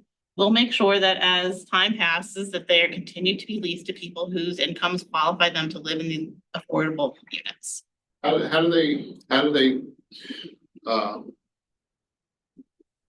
they regulate that now? Like, for instance, like Lower Merion has.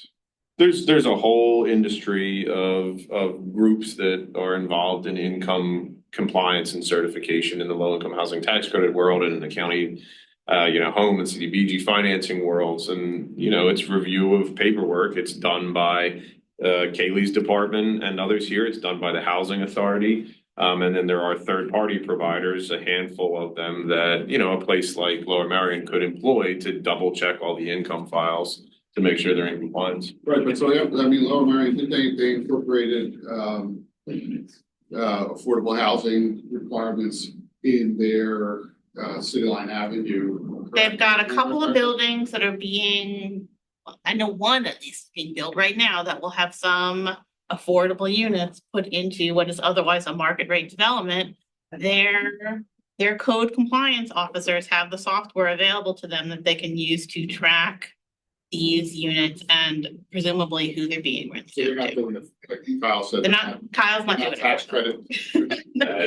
Of all the people They're who not could do it, I No, they I don't wasn't saying Kyle. for the code officer. That's just outside their typical skill set and gonna be in this. But that's not, but are they tax credit units or are they just set to? No, be a they're certain standard? something that the developer is voluntarily doing. So my understanding is that that Lower Merion staff is going to be doing what you're asking.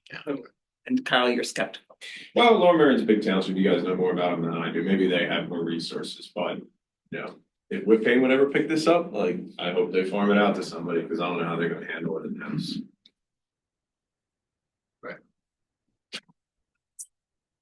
Moving on, other future programs coming out of our Office of Housing and Community Development and other departments here at the county. We have been talking a little bit about creating a land bank. This is very much a long-term goal. Part of this idea being that the county has tools at its disposal to help facilitate development, to help acquire land or buildings that could be redeveloped. But this seems like it's a challenging goal, just in that we don't have a lot of distressed properties here for the county to acquire and redevelop. So we would like to be able to do this, but I am not sure how it's going to go in the future. We did a study, rather the Office of Housing and Community Development did a study. It's still being considered. We want to use some of the legislative tools that are already available to us as a county, not the stuff that Patty was just talking about, but for example, Act 58 of 2022, which is the Affordable Housing Unit Tax Exemption Act. This gives local taxing authorities the ability to grant property tax exemptions for improvements to houses or new constructions that would create affordable housing. Lower Merion is actually interested in doing more with this act, but I don't know of any other communities in the state that have taken this on and looked to it as a way to incentivize development. Philadelphia has adopted parts of this act, but not the one that would be a tax abatement for developers. And there are a couple of other tools that are identified in this blueprint. including issuing social impact bonds and collaborating with outside organizations and school districts to help train the workforce for the future. Because if we want to encourage new development, we need trained professionals who know how to do these things. And we want to make sure that people here are learning how to be a part of the construction industry. All right. I'm going to pass it back to Claire to go over our timeline. Is that what you were saying, Jonathan? They keep Just talking. looking at the agenda in my watch. That's all. Okay. Hello again. Thanks for doing that, John. I know, a little bit behind. So I'm here to talk about, I think this is the last section, to talk about a project that MCPC is working on, the Housing Guidance and Model Ordinance, title TBD. So if you think about the big picture, we covered so much stuff coming from the state and then the county initiatives. This we're hoping to kind of fit into that bigger puzzle of different housing related things that we can support our municipalities with. And this also kind of ties into what Patty was talking about with the legislation. There's a lot of similar overlapping topics in this. So the housing guidance is meant to address strategies to help housing affordability. And this is an update of the housing workforce housing reports that came out in 2008 that Anne mentioned at the top of this presentation. It's responding to the need for affordable housing and the call for action that came from the State Housing Action Plan. And we're writing this to provide guidance to our municipalities on what they can do to help chip away at the housing cost issues. So what's included in this report? There's a lot of data. We're not going to cover the data today because there was a lot earlier, but it really is meant to paint a picture of how housing costs have changed and who is housing cost burdened. The report covers the different factors that contribute to how high housing costs, such as the regulatory barriers, the zoning, parking that we'll talk about in a little bit later. And then it provides the regulatory guidance that, in addition to the things that are listed here, covers a lot of different topics. But I really wanted to focus on these three ones, which are to streamline the review process, eliminate exclusionary zoning, and to reduce parking minimums, all things that we have touched on earlier. So the following slides provide a high-level overview of some of the key topics that are addressed in the report, and which all play a really significant role in housing costs. So the first one is streamlining the review process, which you talked about. So some of the review processes, as you mentioned, and regulatory measures act as barriers to building more homes and increase costs. So the report, we're hoping, will provide guidance on how to simplify the zoning regulations, simplify the permitting process, and expedite that process. And then also consider ways that the Planning Commission role might be considered a little bit differently in relation to their governing body and the decisions that they're made. County Planning Commission? Oh, no, I'm sorry, the local ones. The next section is to eliminate exclusionary zoning. So exclusionary zoning refers to zoning restrictions and other types of regulations that limit the kinds of housing that are built in certain areas. That could be restrictions on single family only zoning districts. That also, the kind of broader term of exclusionary zoning can also refer to minimum lot sizes and setbacks that effectively eliminate different kinds of housing types from large swaths of communities. And that can lead to higher housing costs, higher land costs. And so the report provides guidance on how to allow more housing in more places. And some of the recommendations are related to reducing the minimum lot size requirements, allowing the middle density or missing middle housing types in single family districts or neighborhoods, and allowing accessory dwelling units by right in all residential districts. And I'm going to pass it over to John Miklos to cover the last topics. Saves all my questions, John. Oh, great. Okay. Clearly you did not. Thanks. It's okay, I'm fresh.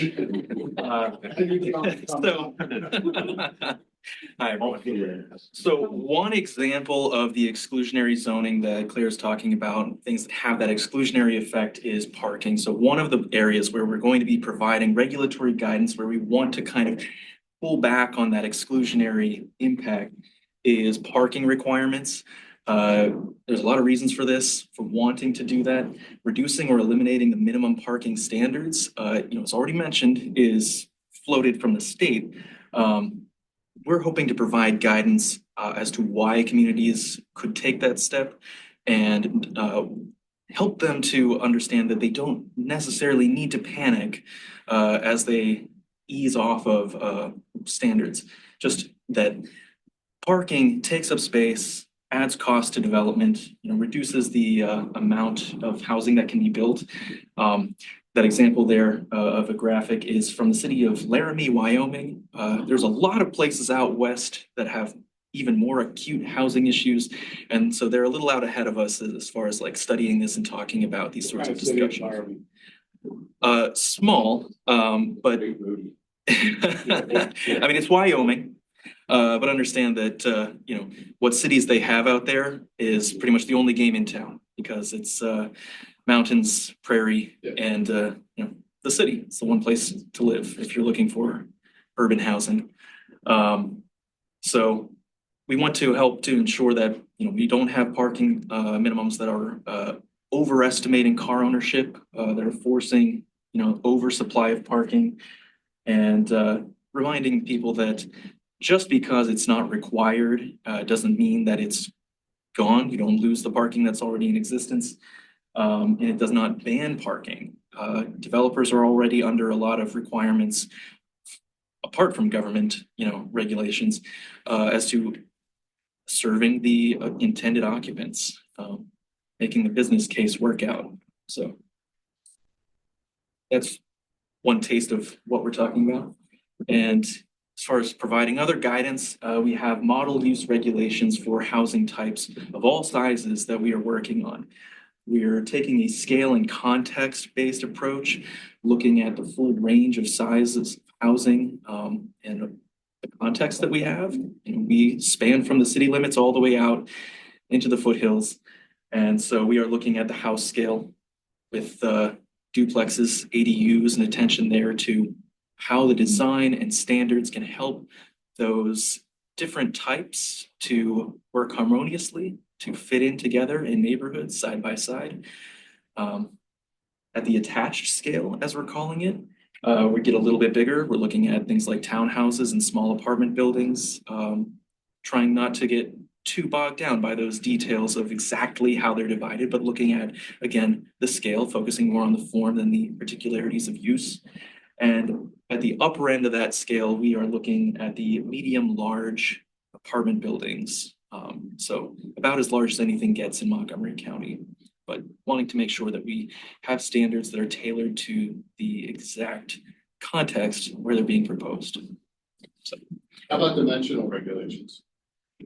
There will be, I believe, dimensional regulations within that, but understand that this is intended to be uses for, standards for the uses rather than kind of the model zoning ordinance where we're focused on kind of an ideal district in past documents.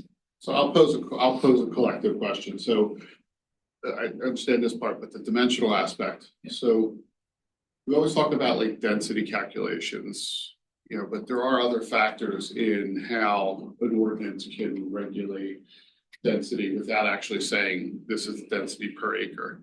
So in your collective mind, and we can all have different opinions, but as I see it, there's the basic dimensional regulations, building height, setbacks, impervious coverage, let's call it, right? Then there's also parking requirements, which we've already talked about in some sense. And then there's just the plain density requirement. Have we given thought as to which one of those is the biggest obstacle to promoting density? One thing I will say is that in the model TOD ordinance, we did not include a density requirement. We stuck with just the dimensional standards. We didn't eliminate the parking requirements, but the density we did not address, and that was very intentional. It was intentional, figuring that Because size and the setbacks and other things would actually regulate the density. Right. Or it could be the creative outlet that I can still put this building on, but if I make my units a little smaller and get 10 in instead of 8, and then that would be an incentive. I found that, we worked in a couple of locations where where they've incorporated an FAR. And they've also had parking requirements, but no density maximum.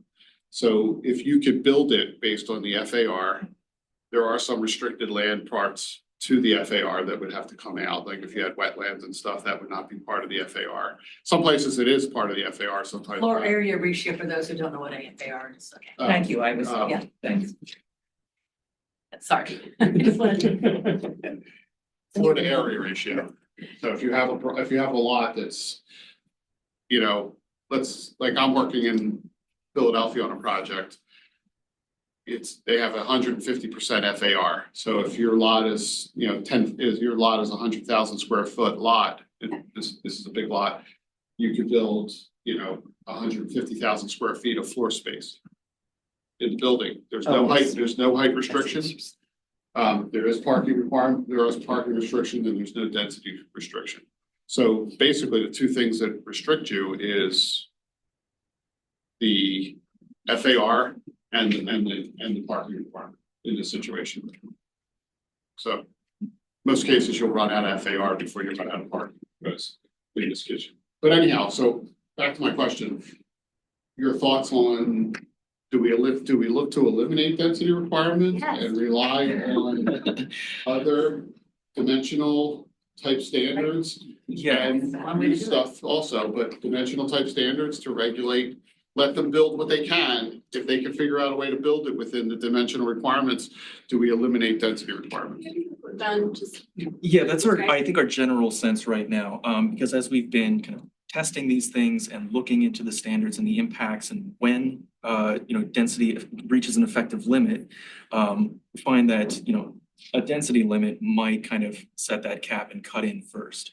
But where there are lot sizes, where there are unit count limits, where there are setbacks can even kind of come in at smaller scales and effectively set a density limit. And progressive setbacks, you go over a certain height, your setback gets larger. So I think we are currently favoring an approach where we are focused on the form that the development takes, looking at building envelope, and we're not trying to close things down too early with discussions of a hard density limit. Right.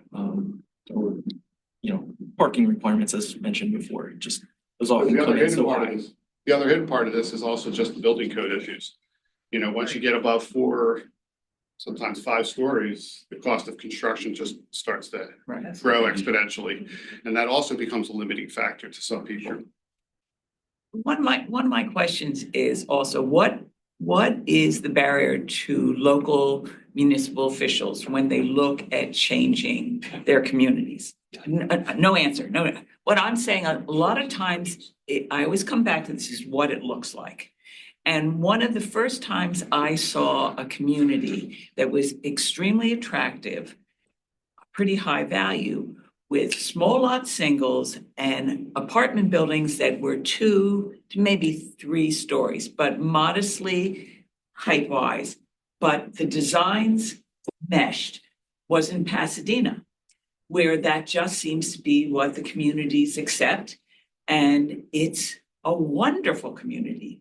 And the height is what people didn't want, not necessarily the density. I'm sorry, you're shaking. Am I right or am I? We're nodding. Thank you. Yeah, that We sounds. are in agreement. Okay. I would like to encourage you though to let John Claire finish the I was going to say, I think we are down to the last kind of moments here too. I think we're done. I just wanted to put this slide up to acknowledge the other people that are working on this project. In addition to us, Naomi did a bunch of data analysis for us. Tim Kaneshi also is helping with the use regulations and Adam on there, same use regulations. Thank you to everyone. There's a lot to unpack. Yeah. I just want to follow up on something that Dulcie started with. I'm sitting here and think for everybody in this room and on the call as informed professionals and connection to our communities. So when we get this particular topic, the housing topic, the regulatory topic, the zoning change, the implications and how this will impact change in the community.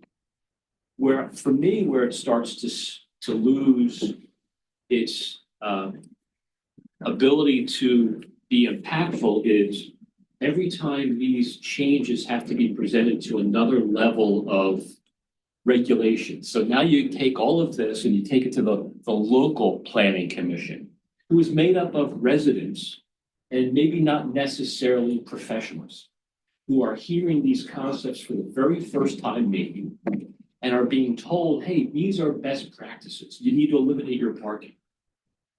And as residents of the community, their heads explode. Yeah. It's like, you gotta be freaking kidding me. And then you take that to the next level of the elected officials who have to make the final decision based on recommendations that the elected officials are maybe even more removed from a planning commission background. And they have to report and pay attention to what the constituents say and how the complaints, and I'm thinking of Lansdale specific about parking. There's a parking problem and somebody comes up and says, hey, we need to get rid of all of our parking. And they're like, there's no way we're doing that. So all of these things start to fall apart. And I don't know how to get past that, because I think that's a very real situation that these changes in zoning and regulations have to be confronted. And obviously no answer, I get it, but I think that that's just kind of underlined there because I sit there and listen to these meetings and I know about it, but I'm not qualified as the people in this room to kind of express this. And I think the elected officials kind of sit back and think, oh, geez, there's no way I'm going to say we should vote on eliminating parking. So John, just to comment on that for a second, like in what John Nicholas was talking about, is that, like, and I know Lansdale very well, but what Lansdale did do was some things that were sort of progressive and thought about it. Like, we really don't have a parking problem. That septic garage. So again, everybody just doesn't want to walk a block. But I will say that what they did though is they took some surface lots and they put in that development, and then they put in a parking garage. And part of that was to address that there still has to be parking. And what John was saying, and what even the legislation is saying, is like, you're not going to get rid of parking. We just don't want you to make a statement that it has to be this many per unit. Sure. The developer is still going to put in the parking that developer thinks is necessary for that development to be able to sell it. Because you're not going to be able to sell to some people who have two cars and like, oh, I'm not going to get a parking space. Well, I don't want to buy there. So, or rent there. So that's kind of the thought. Like, so we have to like make sure that we understand. It's like, we're not eliminating the parking you have. We're not eliminating parking at all. We're just saying, don't set a minimum, because it will happen where it needs to happen. Market driven. But you and I understand that. Yes, no, and it's again, it's an Having that education thing. conversation in a 15-minute presentation to Right, elected right. officials. It's Yeah. like over I the agree. head. And Totally education- right, John. Yeah, yeah. And I totally agree with you, and I don't want to put Adam on the spot, because This is happening right now. I had a very debated conversation in our group about this, and we did propose in 2 districts, kind of, right now they have parking minimums of 1 parking space per unit, which is actually lower than the rest of Montgomery County. And we actually proposed just for mixed-use buildings on Montgomery Avenue, and then in a district around downtown, 0.7 units or 0.7 spaces per unit. And I think the challenge, we've got a pretty progressive local planning commission, a younger council, so they're very interested in these ideas, they're supportive. But I think where we're hitting the barrier, just to your point, is with the community, in really explaining this and people not having knee-jerk reactions. We've had an open house, which I think was actually more effective in doing this, and actually residents coming out and saying, wait, we're not about reducing parking. You could explain to them, well, this is making the market kind of determine how much parking is provided. So I think people were receptive to that. But then when we did a survey and it was the inquirers, we had 300 respondents. people were less receptive, and parking actually was the biggest issue that everybody had. Secondarily, it was height, increasing height we proposed a density bonus for adding 10% affordable units, again, just for mixed use buildings in these two districts. And so height was kind of like the secondary concern, but we're actually moving through this right now. I just did a presentation on kind of like these results on Monday, writing up something for council, presenting it to council, and they're going to be voting on it. So we're at the forefront of this issue, but I think it really is where we're running into issues is kind of with residents understanding, or not just like having a knee-jerk reaction to hearing about parking, hearing about height, those types of things. So I echo your opinion. And parking is the low hanging fruit, right? Yeah. But I mean, but even when you talk about ADUs, yeah, it goes back to parking in the community. When you talk about removing occupancy limits, it goes back to parking in the local community. So it's not just commercial parking or a new apartment building. It's density. always about It's always coming up. All right, we gotta move on. Yeah. Can I say one thing, which is just that I think this is a real role for planning. When you ask people a more general question, what's important in your community? What do you care about in your community? What do you want to see in new development? What are your priorities? You often hear things about, well, we want to see more trees. We want to see new restaurants. We want to see more housing for seniors. And I think when you ask the more general question in a good planning process, you can bring that into the dialogue about some of these specific issues. Because you get data from the public that supports, right? Okay, so you want to prioritize green space and landscaping around a new development. Well, that means that we're going to have to limit the amount of giant parking lots that we are requiring, at least by code. So anyway, some of that can be helped, like the piece of planning that goes behind the specific issues can help us. I will echo that. So like one of the great comments that we did receive and that I really teased out was a lot of people in Narberth are under the impression that parking is so important for their downtown and that type of thing. But we actually had a business owner in the feedback say, since there was this mixed use development on Montgomery Ave, my business has flourished with these new residents. So really connecting kind of like the viability of the downtown, the viability of retail connected to an increase in density. So that part of the planning process has been helpful. Thank you, everyone. Thank you. Appreciate the conversation. Yeah, very good. Always happy to continue these. If you want to talk to us, we like talking to you. Steve. Let's take us to the complete opposite. Yeah, right. And I can do mine. That's-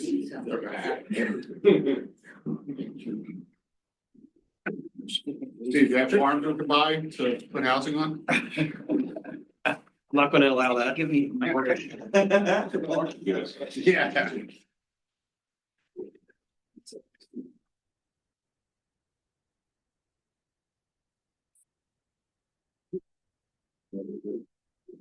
Morning, Steve. Morning, everyone. Doing well. How's everybody doing? Good. Thank you for giving the county planning section an opportunity to dress up today. I just need to take some photos today. I guess I'll be taking the picture. Okay, good morning, everyone. For those who might not know, I'm Steven Zabinski. I manage the Farmland Preservation Program here at MCPC. I'll try to run through this as quickly as I can, given the current time frame. So let's just jump right into it.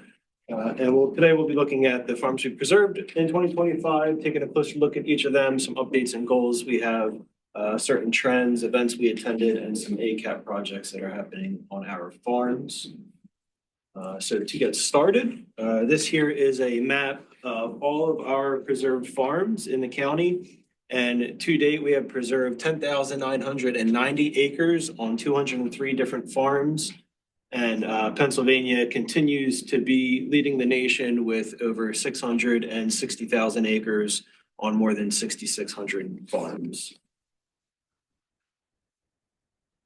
So now let's just talk about the farms that we actually preserved in 2025 alone. This map here is showing the locations of them once it loads in.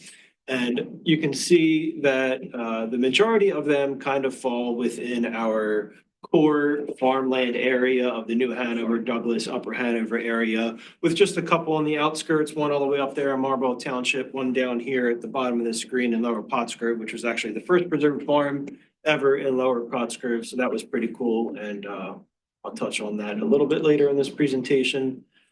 So let's take a deeper dive into each one of these farms that we preserved last year. And we're going to start here in Upper Hanover with the Yerger Farm. This was a 57.5 acre farm. It's been in the family for almost 100 years. And this was a really important piece along with the Borneman Farm, which we'll get to in just a few slides here, because they were two farms in the middle between two clusters of farms. Now that both are preserved, it's a contiguous 438 acres of nothing but preserved farms, which is, really nice to see. Next to 138. 438, yes. And this farm grows hay, and they have a herd of about 50 goats. Oh, didn't want to do that. Go back to here, the Void Farm. This is 16.5 acres in Marlborough Township. They grow corn and soybean. They also raise horses, donkeys, goats, cattle, and chickens. We have the Wagner Farm here in Upper Frederick. They preserved 83.5 acres of their 105 acres.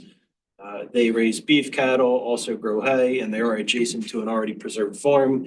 They excluded a parcel back here and the property was roughly 20 acres, just to save, for future plans with the family. So is the farm, the area around the donut hole?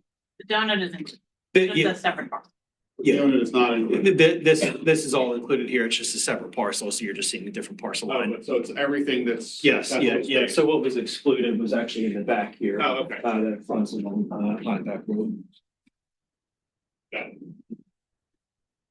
And moving into Freed's Partnership, this was a little over 65 acres in New Hanover Township. They grow organic hay that is used to feed the cattle of Sarah's Way Breeding Farm. The name might sound familiar to some of you. This is the site of the Freed Supermarket on Swamp Pike. They actually own all of this land, which is now preserved behind their supermarket, but they did exclude the building and parking lot around the building from the preservation effort. And then the Lieben Farm here, almost 36 acres in Lower Frederick. This farm has been in the family for almost 100 years, and they grow hay on the entirety of the farm, and it's adjacent to an already preserved farm. Here is the Sitco Farm. This is a little over 39 acres in Lower Pottsgrove. Again, this is the first farm preserved in Lower Pottsgrove. It's been in the family since 1920. They're fourth generation farmers. It's a Christmas tree farm. And also on the property, they have a little country store where they sell all different types of Christmas decorations, knickknacks, things like that, and also some custom handmade wreaths.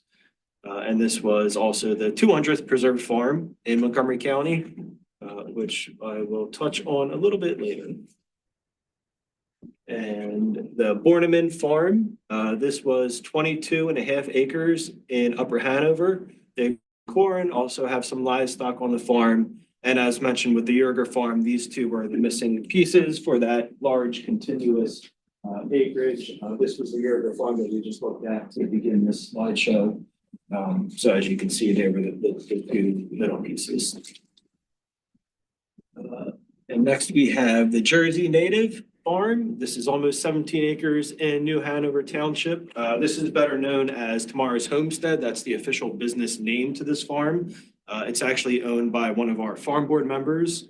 And what they do is they provide long-term leasing opportunities to farmers with a focus on young and beginning farmers. They just lease out plots of land for people who might not have the availability, whether they have live or rent somewhere or live on a smaller piece of land where they can have a garden. This is a way for them to kind of get their farming business started. In addition to leasing plots of land, they also grow hay and they sell cut flowers, eggs, and honey and some produce on site. And the last farm we preserved in 2025 was the Clemmer Farm. They're 19 acres in Lower Salford. They raise Catadin sheep, chickens, and they grow produce. And the produce is often sold on a farm stand right on site. So just moving into this slide here, here's some 2025 updates and accomplishments. In regards to the program, we developed a new farm inspection database. The other one was just kind of old, clunky, kind of made it difficult to organize the documents needed for when we do inspections. We also began coordination for a new annual summary book, which is what everybody has in front of them today. It was technically completed this year in 2026, but the coordination started last year. Just a major shout out to Farida. She designed it all. She, took my ideas and all the information that I gave to her and produced, in my opinion, a really, really high quality product for the program. We also recertified our guidebook, which is we have to do every 7 years with the state. We preserved 361 acres on 9 farms. Those are the ones we just went through, including our 200th farm. In addition to that, 5 farms accepted offers last year, totaling 107 acres. So they'll be going to settlement either this year or next. Field to Family, our agritourism map.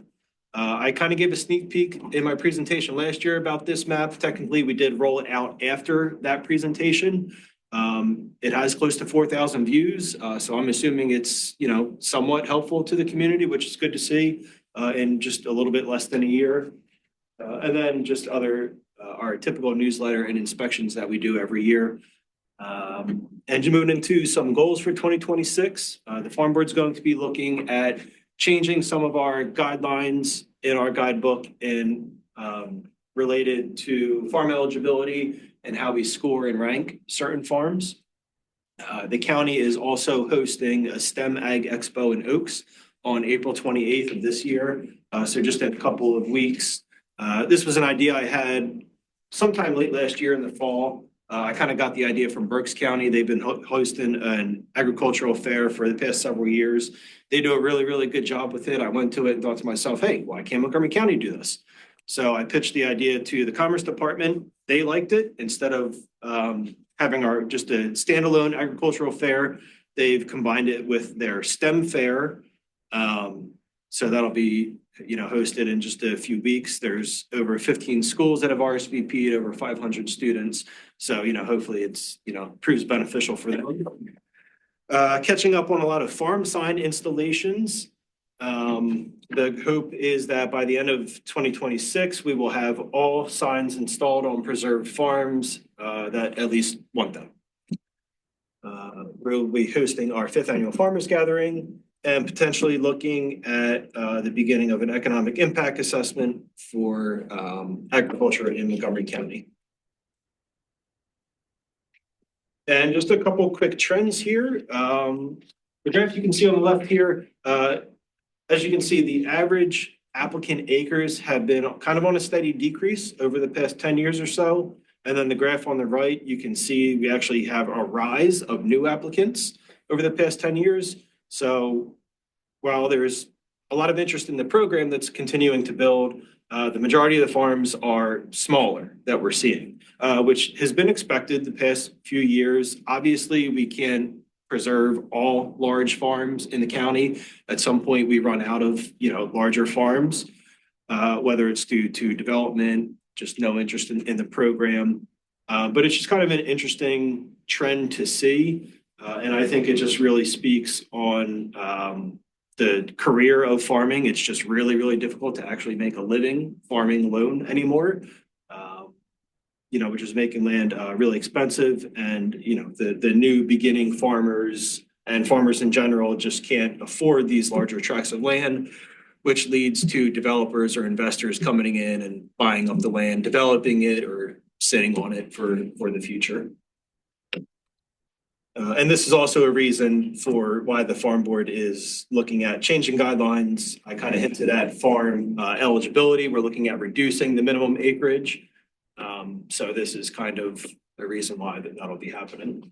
Steve, is the application process closed on 2026? Yes, February 1st of each year. Okay, so that dip from 25 to 26 that's not going to change. Right. Correct. Yeah, that includes the ones from this year. And just a few events that we held or attended. All the way on the left here, the 200th preserved farm event that was held at the Sicko Tree Farm.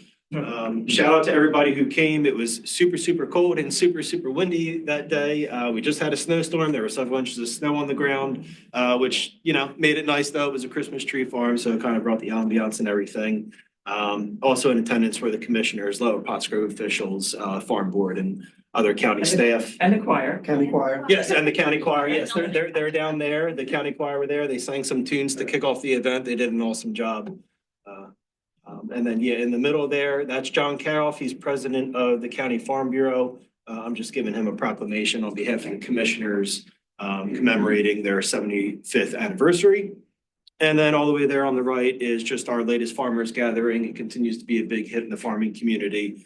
You know, so we'll just keep hosting them until the interest dies down. And last but not least, I just want to touch on the Agricultural Conservation Assistance Program, also known as the ACAP program. This is funded through the Clean Streams Fund in the fiscal year 2022-2023 state budget. Now, all of this entirely is handled by the County Conservation District. I really do nothing with it, so I'm not going to take credit for anything, but it's kind of a behind the scenes look of what the program does, because all of our preserved farms have to have conservation plans written for their properties. And in those conservation plans are BMPs that are outlined that they need to follow. And a lot of those BMPs are projects like this: manure storage, heavy use area protections, grass waterways, things like that. So this program is really giving our farmers the availability to the resources that they need to improve water quality, protect the natural resources for future generations. And of course, you know, a program like this that offers 90% reimbursement on project costs is just a tremendous help to the farmers themselves. Moving over onto the right side, as you can see, there was a stream bank fencing project installed on Sarah's Way Farm. I mean, you're talking tens and tens of thousands of dollars for that, that, you know, otherwise the farmer probably couldn't afford, but through a program like this, they can. So it benefits the farmers, it benefits the farm, it benefits the environment, you know, just collectively all together. Also last year in 2025, there were cover crop contracts signed for 5 different preserved farms through this program. And what that is the farmers just are contracted with the conservation district to plant certain crops in the off season to improve nutrient management, soil erosion runoff, things like that. The conservation district will go out pre and post season to inspect the farm, make sure that they did what they needed to do, and the farmer will actually get paid just to simply plant crops on their farm. And then in 2026, there's some BMP projects currently underway on 4 farms. 3 of them will be slated to be completed by the end of 2026. So I'll touch on those more next year in that presentation. So I tried to run through that as quickly as I could to save some time. So I'm a little bit out of breath, but are there any questions? I think you've done such a great job bringing this whole program up to a level where it is as effective as it can be. You're a great spokesman. Even your presentation was beautiful today and so concise for Stephen. He's very happy. I know, I didn't hear one question. He's not looking for opportunities to make farm in the houses, right? Okay, I have just one question. When I was on the farm board, it's much better now, Dulcie, than when I was on there. I was always worried about farmers selling their land, preserved land to the next person, and the next person understanding that they didn't have open space, they had an obligation to keep farming. How was that going? Really well, actually. We track farm sales internally at MCPC. Bill McClay of our GIS section actually periodically will update us on farm sales that are happening. So when we get notification of that, I always mail them out materials, you know, about the program. But also in addition to that, it's stated in the deed that it's a preserved farm, and the deed of ag easement is included with that, so they can read through it and see what the regulations are. A lot of times, even on the postings, it's noted as in postings, by on the market, MLS system and things like that. It's noted as a preserved farm, so I guess the new buyers kind of get a heads up. But I get phone calls all the time when farms go up for sale. Hey, I'm interested in this property. What am I getting myself into? So I just give them a quick rundown. But yeah, really no issues with new buyers and preserved farms, not following the rules or anything like that. I think we do a good job of staying. So how many farms do we have now? 203. And I know it's an expense. Recently I was thinking of the fact that people preserve the farms and then they're kind of gone. It's done. I was wondering if the county could send out thank you notes every year to thank people who have their farms. The fact that we still appreciate what they've done. Yeah, no, that's something we can certainly look into I for sure. would think that would be, it's a modest expense, but I think. Should write them. I would sign them. I would write notes on everyone. I'm used to doing that. Yeah. But it's really, it's an ongoing gift to, the people who own them might be different. The people who are appreciating them might be different, but just consistency of value and appreciation. Yeah, no, that's a great idea, Dulcie, and something I could certainly look into. But that's actually also why we've begun those farmer gatherings, is to really, it's just a networking event for the farmers and to just show appreciation to all the farmers and farm owners in the county. Let them come out for just an evening out and enjoy some food and mingling. Yeah. So you mentioned about the ACAP program. It's interesting because, we see a fair amount of applications in Penvest for, water quality and containment. I'd be surprised how many manure storage facilities that have come through Penvest for grant funding or for loan funding. Because of the issue of the leaching into the waters, into streamways and stuff. So Yeah, I think. There was an ACAP. Yeah, I think 3 of those 4 projects underway this year actually are for manure storage. Yeah. So it's definitely a big issue. I always question that, but I don't know what ACAP's regulations are, but through Penvest, what assurances do we have if we give them the grant money or the loan money for them? How do they maintain them to make sure that they don't deteriorate and cause the same leaching that they had before? But that's all separate issue. So For sure. Yeah. I think it's the same thing with fertilizers and things like that. Right. Any other questions for Steve? Yeah, good job, Steve. Right, thank you. Steve. Patty?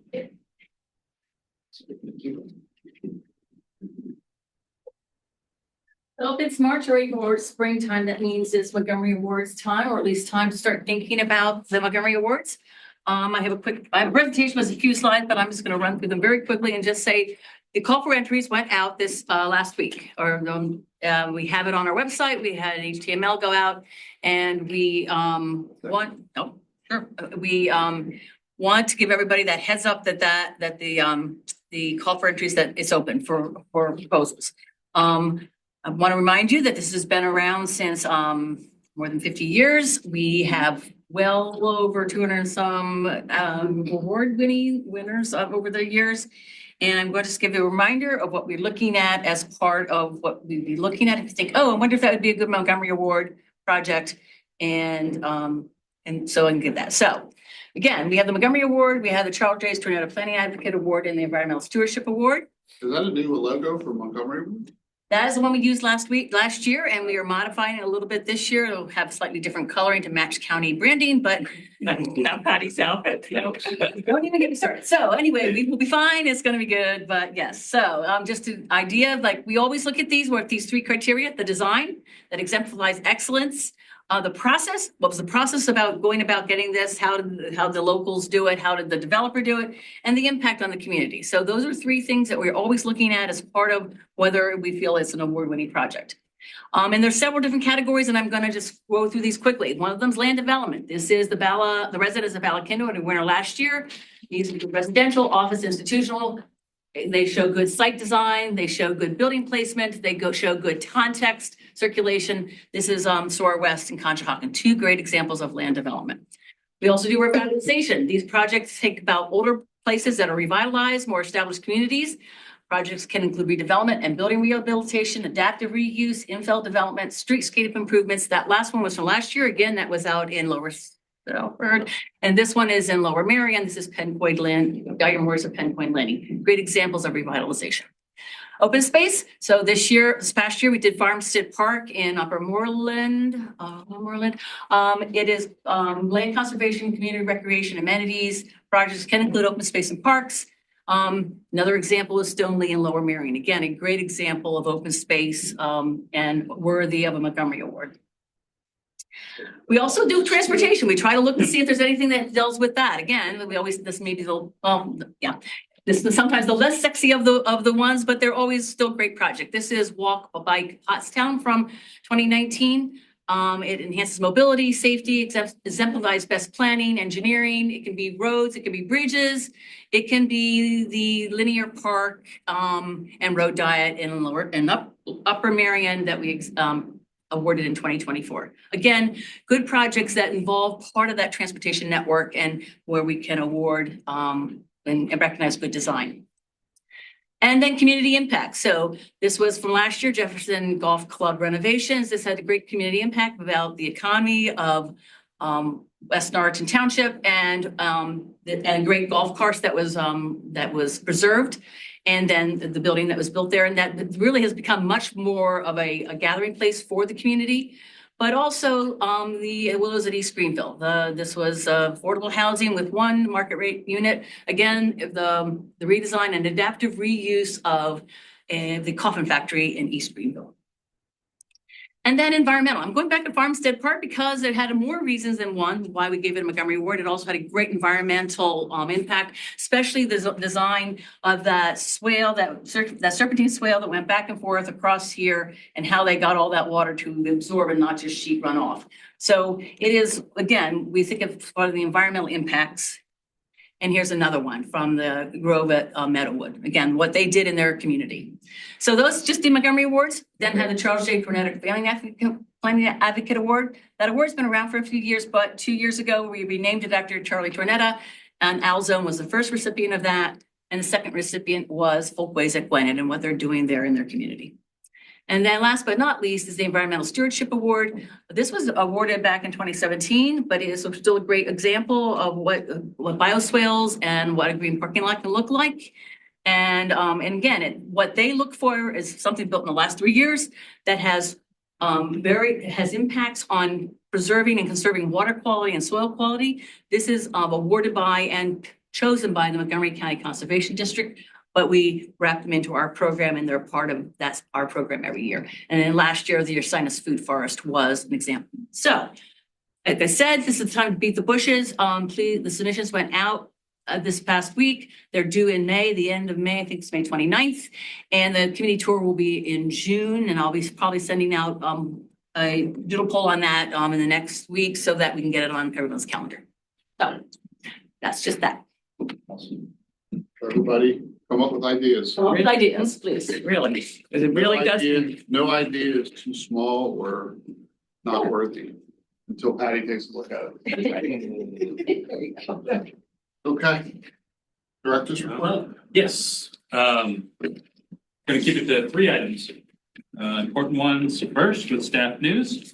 So we undergoing a reorganization on our graphic design and communications front. Julie Guarna retired in February. Farida Ahmed is moving, who was our principal communication or graphic design for communications staff, is moving essentially into full graphic design, principal graphic design 2, where Julie sat or worked. And are you happy about that? Yeah. Okay. That was a mutual agreement. And opening up the position she formerly held, which will be revised slightly, but we are here to welcome Rachel Farrow, who I met in the interview but have not seen since I've been out. And welcome, I want to meet you later. Welcome. Yeah, thank you so much. I'm really excited to be here. I'm excited to contribute. I have over 10 years of experience in both comms, public relations, and graphic design. So all kinds of visual communications and visual storytelling. I'm a resident of Lower Gwinnett Township, so I'm super excited to contribute to the community that I love to live in and raise my family in. So yeah, I'm super jazzed to be here. Awesome. Welcome. Thrilled to have her, and I also worked with nonprofit and municipal clients before too, so I think that translates well. Second item. Oh, and Rita McKelvey does, we are expecting her to return from medical leave on April 27th. So we'll be back to full strength. Data center update. Oh, boy. Yeah. That's putting it lightly. I think we're reviewing 4 in Upper Marion. No news. Yeah. Well, the news I want to share is last week, we did release finally our data center ordinance guide in joint partnership with Chester County Planning Commission. This is not being called a model ordinance, but it is chock full of ordinance language on different topics and issues that would go into a municipality's local ordinance. The thrust of the recommendation, as is very common, is to make it a conditional use. And then we feel that the recommendations bring a lot of issues to the forefront of that process and require up to 9 or 10 different studies or analyses as part of the applicant's responsibility to help inform the conditional use decision and recommendations. It has been released. It's on our website. Not a big printed job on this, but it's on the website. Can I ask that it gets sent to the board members? Yes. A physical copy or a digital? No. Digital copy. Yeah. Unless you do. No. One's enough. And just to be clear, we had a lot of draft versions over the weeks leading up to this. This is version 1.0 and the first official public draft. And the intent is, if needed, we'll update it. Early feedback from, and I sent out a personal email to all the municipal managers, just letting them know and giving more clarification.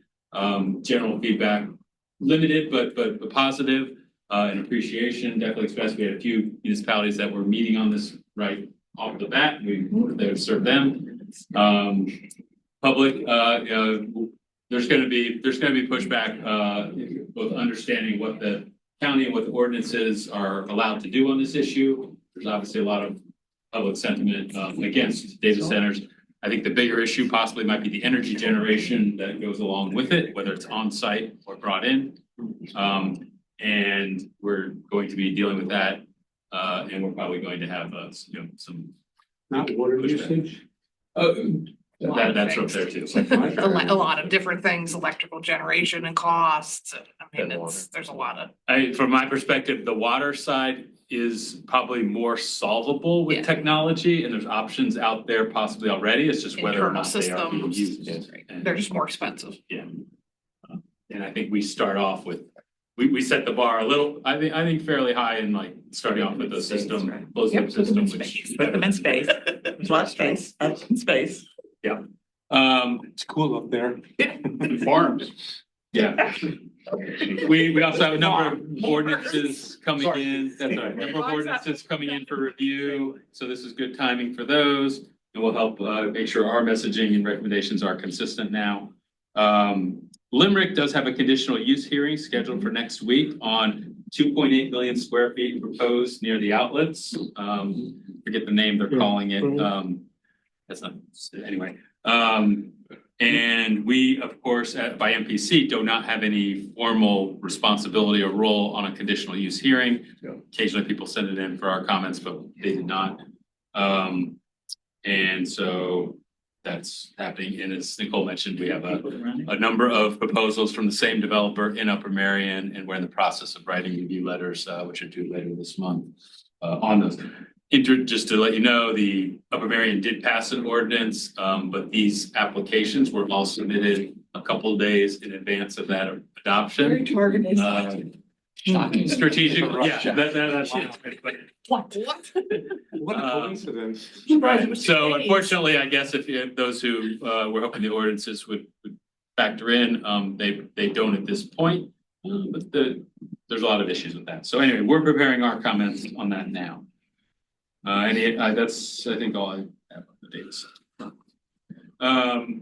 And then lastly, I'm gonna just quickly throw it back to Patty. Yeah, so I have listening to what you said last month, when we gave that presentation on the models, landscape ordinance, and then their desire to have another one of those breakouts where we had roundtable discussion or had discussions around the table. The group has gotten together, we have brainstormed what that would look like, and what that's right now is, we have 3 sessions that we want to do. We're going to have a 1-hour business meeting, and then it'll be about an hour and a half to 11:30 to have these 3 sessions. We're asking if the board is okay, if, we extend that to 11:45. We would be done with the sessions by 11:30 if someone had to be out of here, but then we would take that last 15 minutes for our wrap up and our feedback. And we just kind of want to give everybody a heads up and make sure the board's okay with that. And give you that whole month to think about that extra 15 minutes for asking. Or we cannot tell you in like Yeah, we today, cannot tell you. John's term is shocking. Yeah. We went over. Oh, I'm sorry. Thank you, Chloe. Yes, and this, yeah, that would be the thing. These would be in person around the table. I don't think we were thinking at all about a virtual option for that part of the meeting. So it would be in person if you want to be part of those discussions. And this way, everybody can go to each. It's not like that way, even though that's not your favorite subject, you can go to each subject and there would be a chance to have input on each subject we're talking about. I could even stretch it to noon. Thank you, John. All right, that is it.